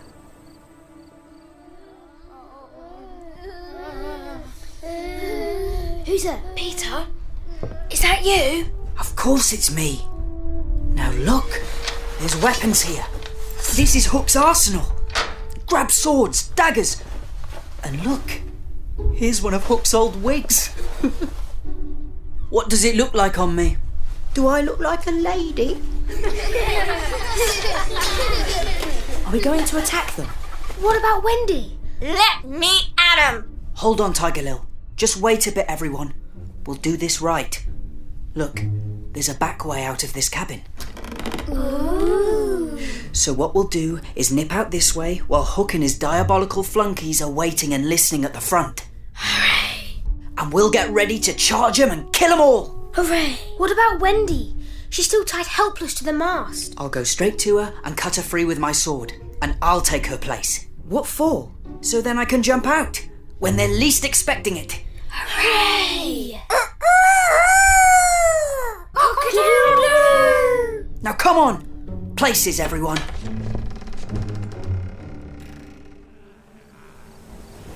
Wendy! Wendy, I've come to rescue you! Oh, Peter! I knew you would! The others, Peter. The boys. Why are you wearing a wig? It's one of Hook's cast-offs. Oh, it looks terrible. The boys are all safe for now. I've seen them all. We're all armed to the teeth and about to launch an attack. Oh, Peter, is it safe? Of course it isn't. Can't we all just fly off together and leave these dratted pirates to it? No. This time I'm going to trounce them. I'm going to sort them out once and for all. What are you doing? I'm going to take your place here. And with this wig on, they'll never see who I really am. And you can go and join the others and conceal yourself till they break out of hiding. All right. But it all seems a bit dangerous. That's all the fun. Ah! It's that giant deadly chicken thing out of the legend again. A Beelzebub's cockerel. Make it stop! Ah! Lads, I've thought it out. There's a Jonah aboard. A Jonah? Aye, lads, it's the girl. That girl tied to the mast over there, keeping her mouth shut. Never was good luck on a pirate ship with a woman on board. He's right! We should never have brought her here. We'll right the ship again when she's gone. It's worth trying. Fling the girl overboard. There's none can save you now, missy. There's one. Who's that? Peter Pan the Avenger! It's not possible. Oh, but it is, Hook. But you're dead. I poisoned you to death. You can't kill me. Oh, my poor heart. At the sight of him, I think my fierce heart has broken. Stand and fight me, Captain Hook. Oh, cleave him to the brisket! Down, boys, and at them! Where are they all coming from? There's dozens of the little monsters!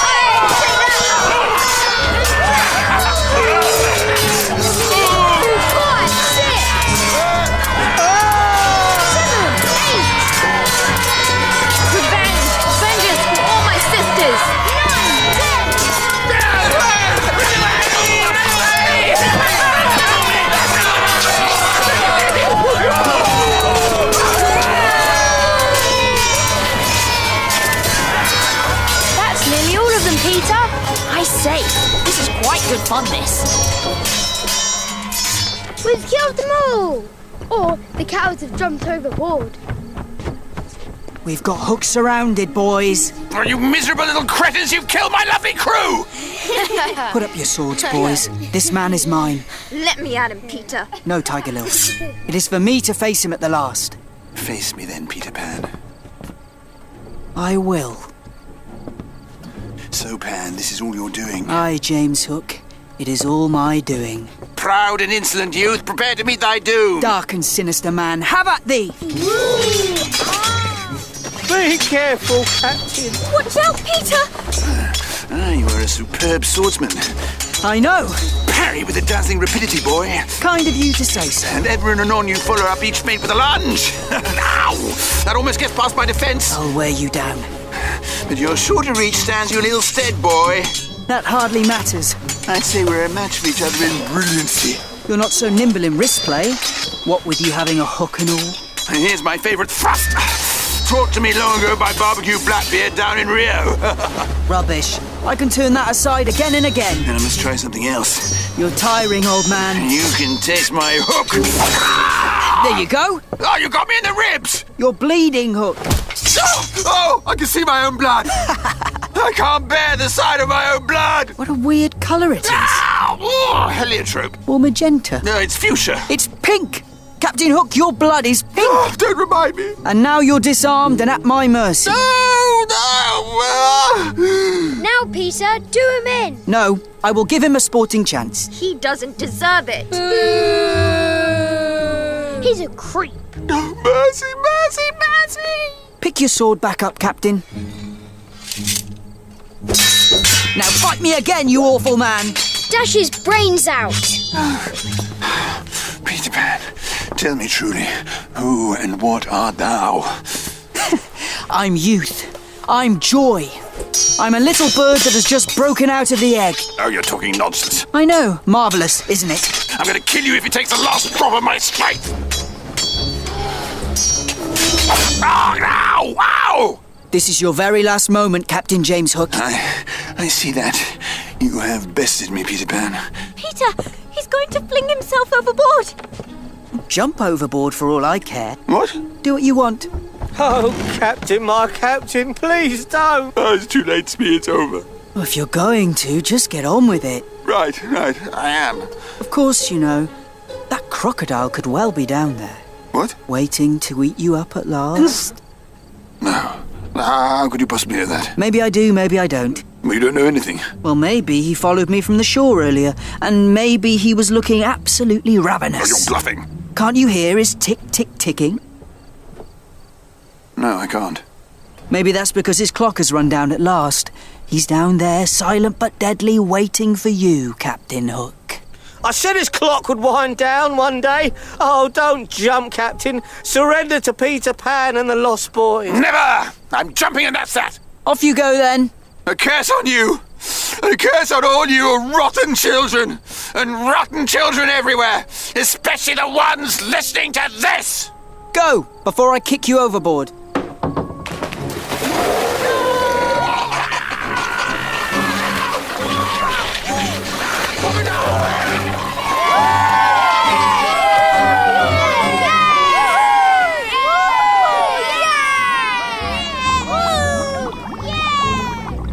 Silly old fool. I told you the crocodile was waiting down there. Why don't grown-ups ever listen?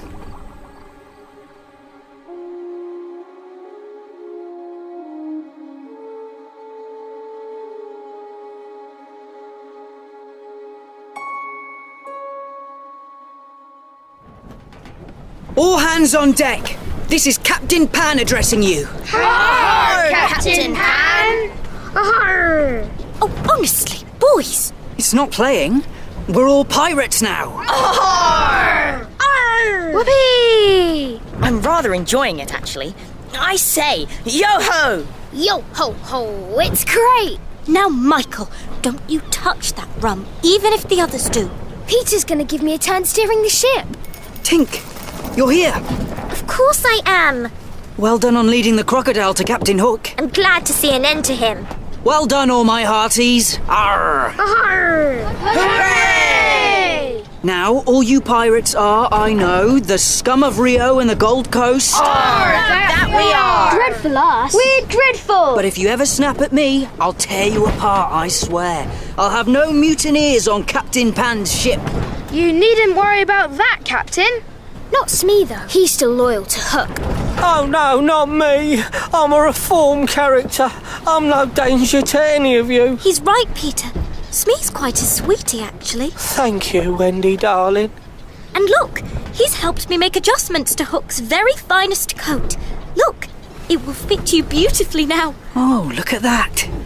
Ha-ha! I look like a proper pirate now. Arr! You certainly do. And look, I'm awfully sorry about before and being on the wrong side and being Hook's lackey and all. Never mind that now. But what will you do with me, Captain Pan? What do you think, boys? Keel haul the blighter? Chuck him overboard? Ho, ho, ho! Arr! Oh, no. Please, no. He can come back with me to my camp with the lost girls. What's that, Tiger Lily? We're heading back to Neverland, aren't we? Well, Smee can join my gang and help us out. He'll have all kinds of skills we can make use of. That can be his reparation. Oh, can I? That would be smashing. I'll bring my sewing machine. Arr! Are we heading back to the Neverland, Peter? Let me see. I'll consult the ship's charts. Well, if this weather lasts, we should strike the Azores about the 37th of January, after which it would probably save time to fly. Arr, Captain. Where are we headed for, Captain Pan? Yeah, your crew would like to know. Arr! Are we going to be an honest ship? No, let's keep on being bloodthirsty pirates. Arr! Arr! But if we're pirates, the captain might treat us like dogs, like Hook treated his men. Captain Peter would never treat us like that. We will just have to do what he says. That's the best way. Where are we sailing to? Just enjoy the journey, Wendy. Let's worry about our destination tomorrow. Ha-ha! Ha-ha! Yippee!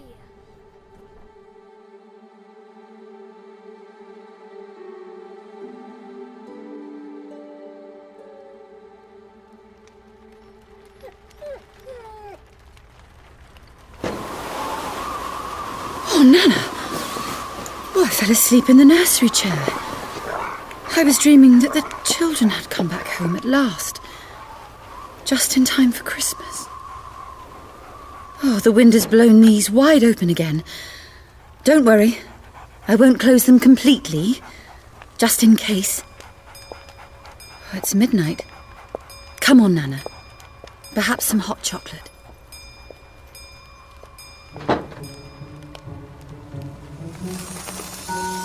Quick, Tink! Close the window after us. Bar it! That's right. Now you and I must get away by the door downstairs. And when Wendy comes down from hovering about in the clouds, she will think her mother has barred her out. And so she'll have to go back to the Neverland with me. Oh, that's your big idea, is it? It's infallible. We want Wendy to return with us, don't we? I suppose so. She proved her worth in the end. I don't mind her so much after all. Good. So what we have to do is everything we can to make it seem like Mrs. Darling doesn't want her own children back. I think you're being awfully cruel. Poor Mrs. Darling. It's Christmas and she hasn't had the heart to put up any decorations. What? She's awfully fond of Wendy and those brothers of hers. Well, I'm fond of them too. And we can't both have them. I think you should open the windows and let them back into their own room. They've got a whole life here, look. And their mother will be missing them so much. Oh, Tink, I don't want to. I think you need to say goodbye to them, Peter. Oh, I really don't want to. You? But you never get attached to people. You're never like this. But this time I am, Tink. Don't want to say goodbye to them. I think you have to, Peter. You have to let them go. I don't understand why. But if I have to, I will. Come on, Tink. Let's tell them. They're free to come home. Wendy? John? Michael? You're home again! John, I think I've been here before. Of course you have, silly. There's your old bed. So it is. I say, the kennel. Nana must have moved from outside in the garden into our old room. Hooray! Oh, she must have been keeping a watch out for us. Didn't she always sleep up here? No, she was outside, just sometimes. Yes, sometimes she was here. I've forgotten loads. Very careless of Mother not to be here when her children come back. Perhaps there's been an air raid and she's in the shelter. There are no sirens. And we never saw any planes, did we? When we flew down from the clouds. That's true. So, are you not really our mother, Wendy? Of course not, Michael. That was just pretend while we were away, don't you remember? I'm awfully sleepy and confused. Oh dear. It's quite clearly time that we came back home. Yes, I heard something too, Nana. The window must have blown open again. Who's that? It's her. It's our mother, with Nana. Let's jump out and surprise her. No, I've a better idea. Let us all slip into our beds and be there when she comes in, just as if we had never been away. Oh, yes. Let's.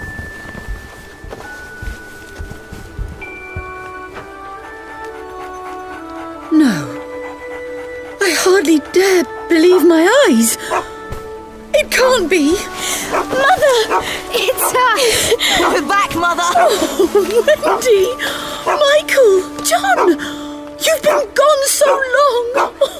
We're back now. We're back home again. Oh, but where? Where have you been? You went away to the Neverland. With the pirates and the Lost Boys. Oh, never mind all that. We're back. And we're starving. Hooray! Oh, I'm so glad to have you all back home. Whoever could be knocking at this time of night? Here they are. Are you sure this is such a good idea, Wendy? Well, we did promise them. Goodness me. Who are all these boys? That's Slightly. And that's Nibs. A dog? There's a dog! And Curly. And Tootles. And the twins. Honestly, Wendy, you don't do things by halves, do you? Line up, boys, all along the staircase so Mother can see you all. What do you think, Mother? I told them you wouldn't hesitate to adopt all 6 of them. All 6? Oh dear, Wendy. Oh, please be our mother! Well, if they sleep 2 to a bed, and there's the bed city in the study. Well, I suppose. Hooray! Hooray! Wendy's mother will adopt all of us! Hooray! Follow the leader then, men. Follow me. I'm sure we'll find space for everyone. Oh dear. Come along, Michael. We'd best help them. I'll follow you all upstairs in a moment.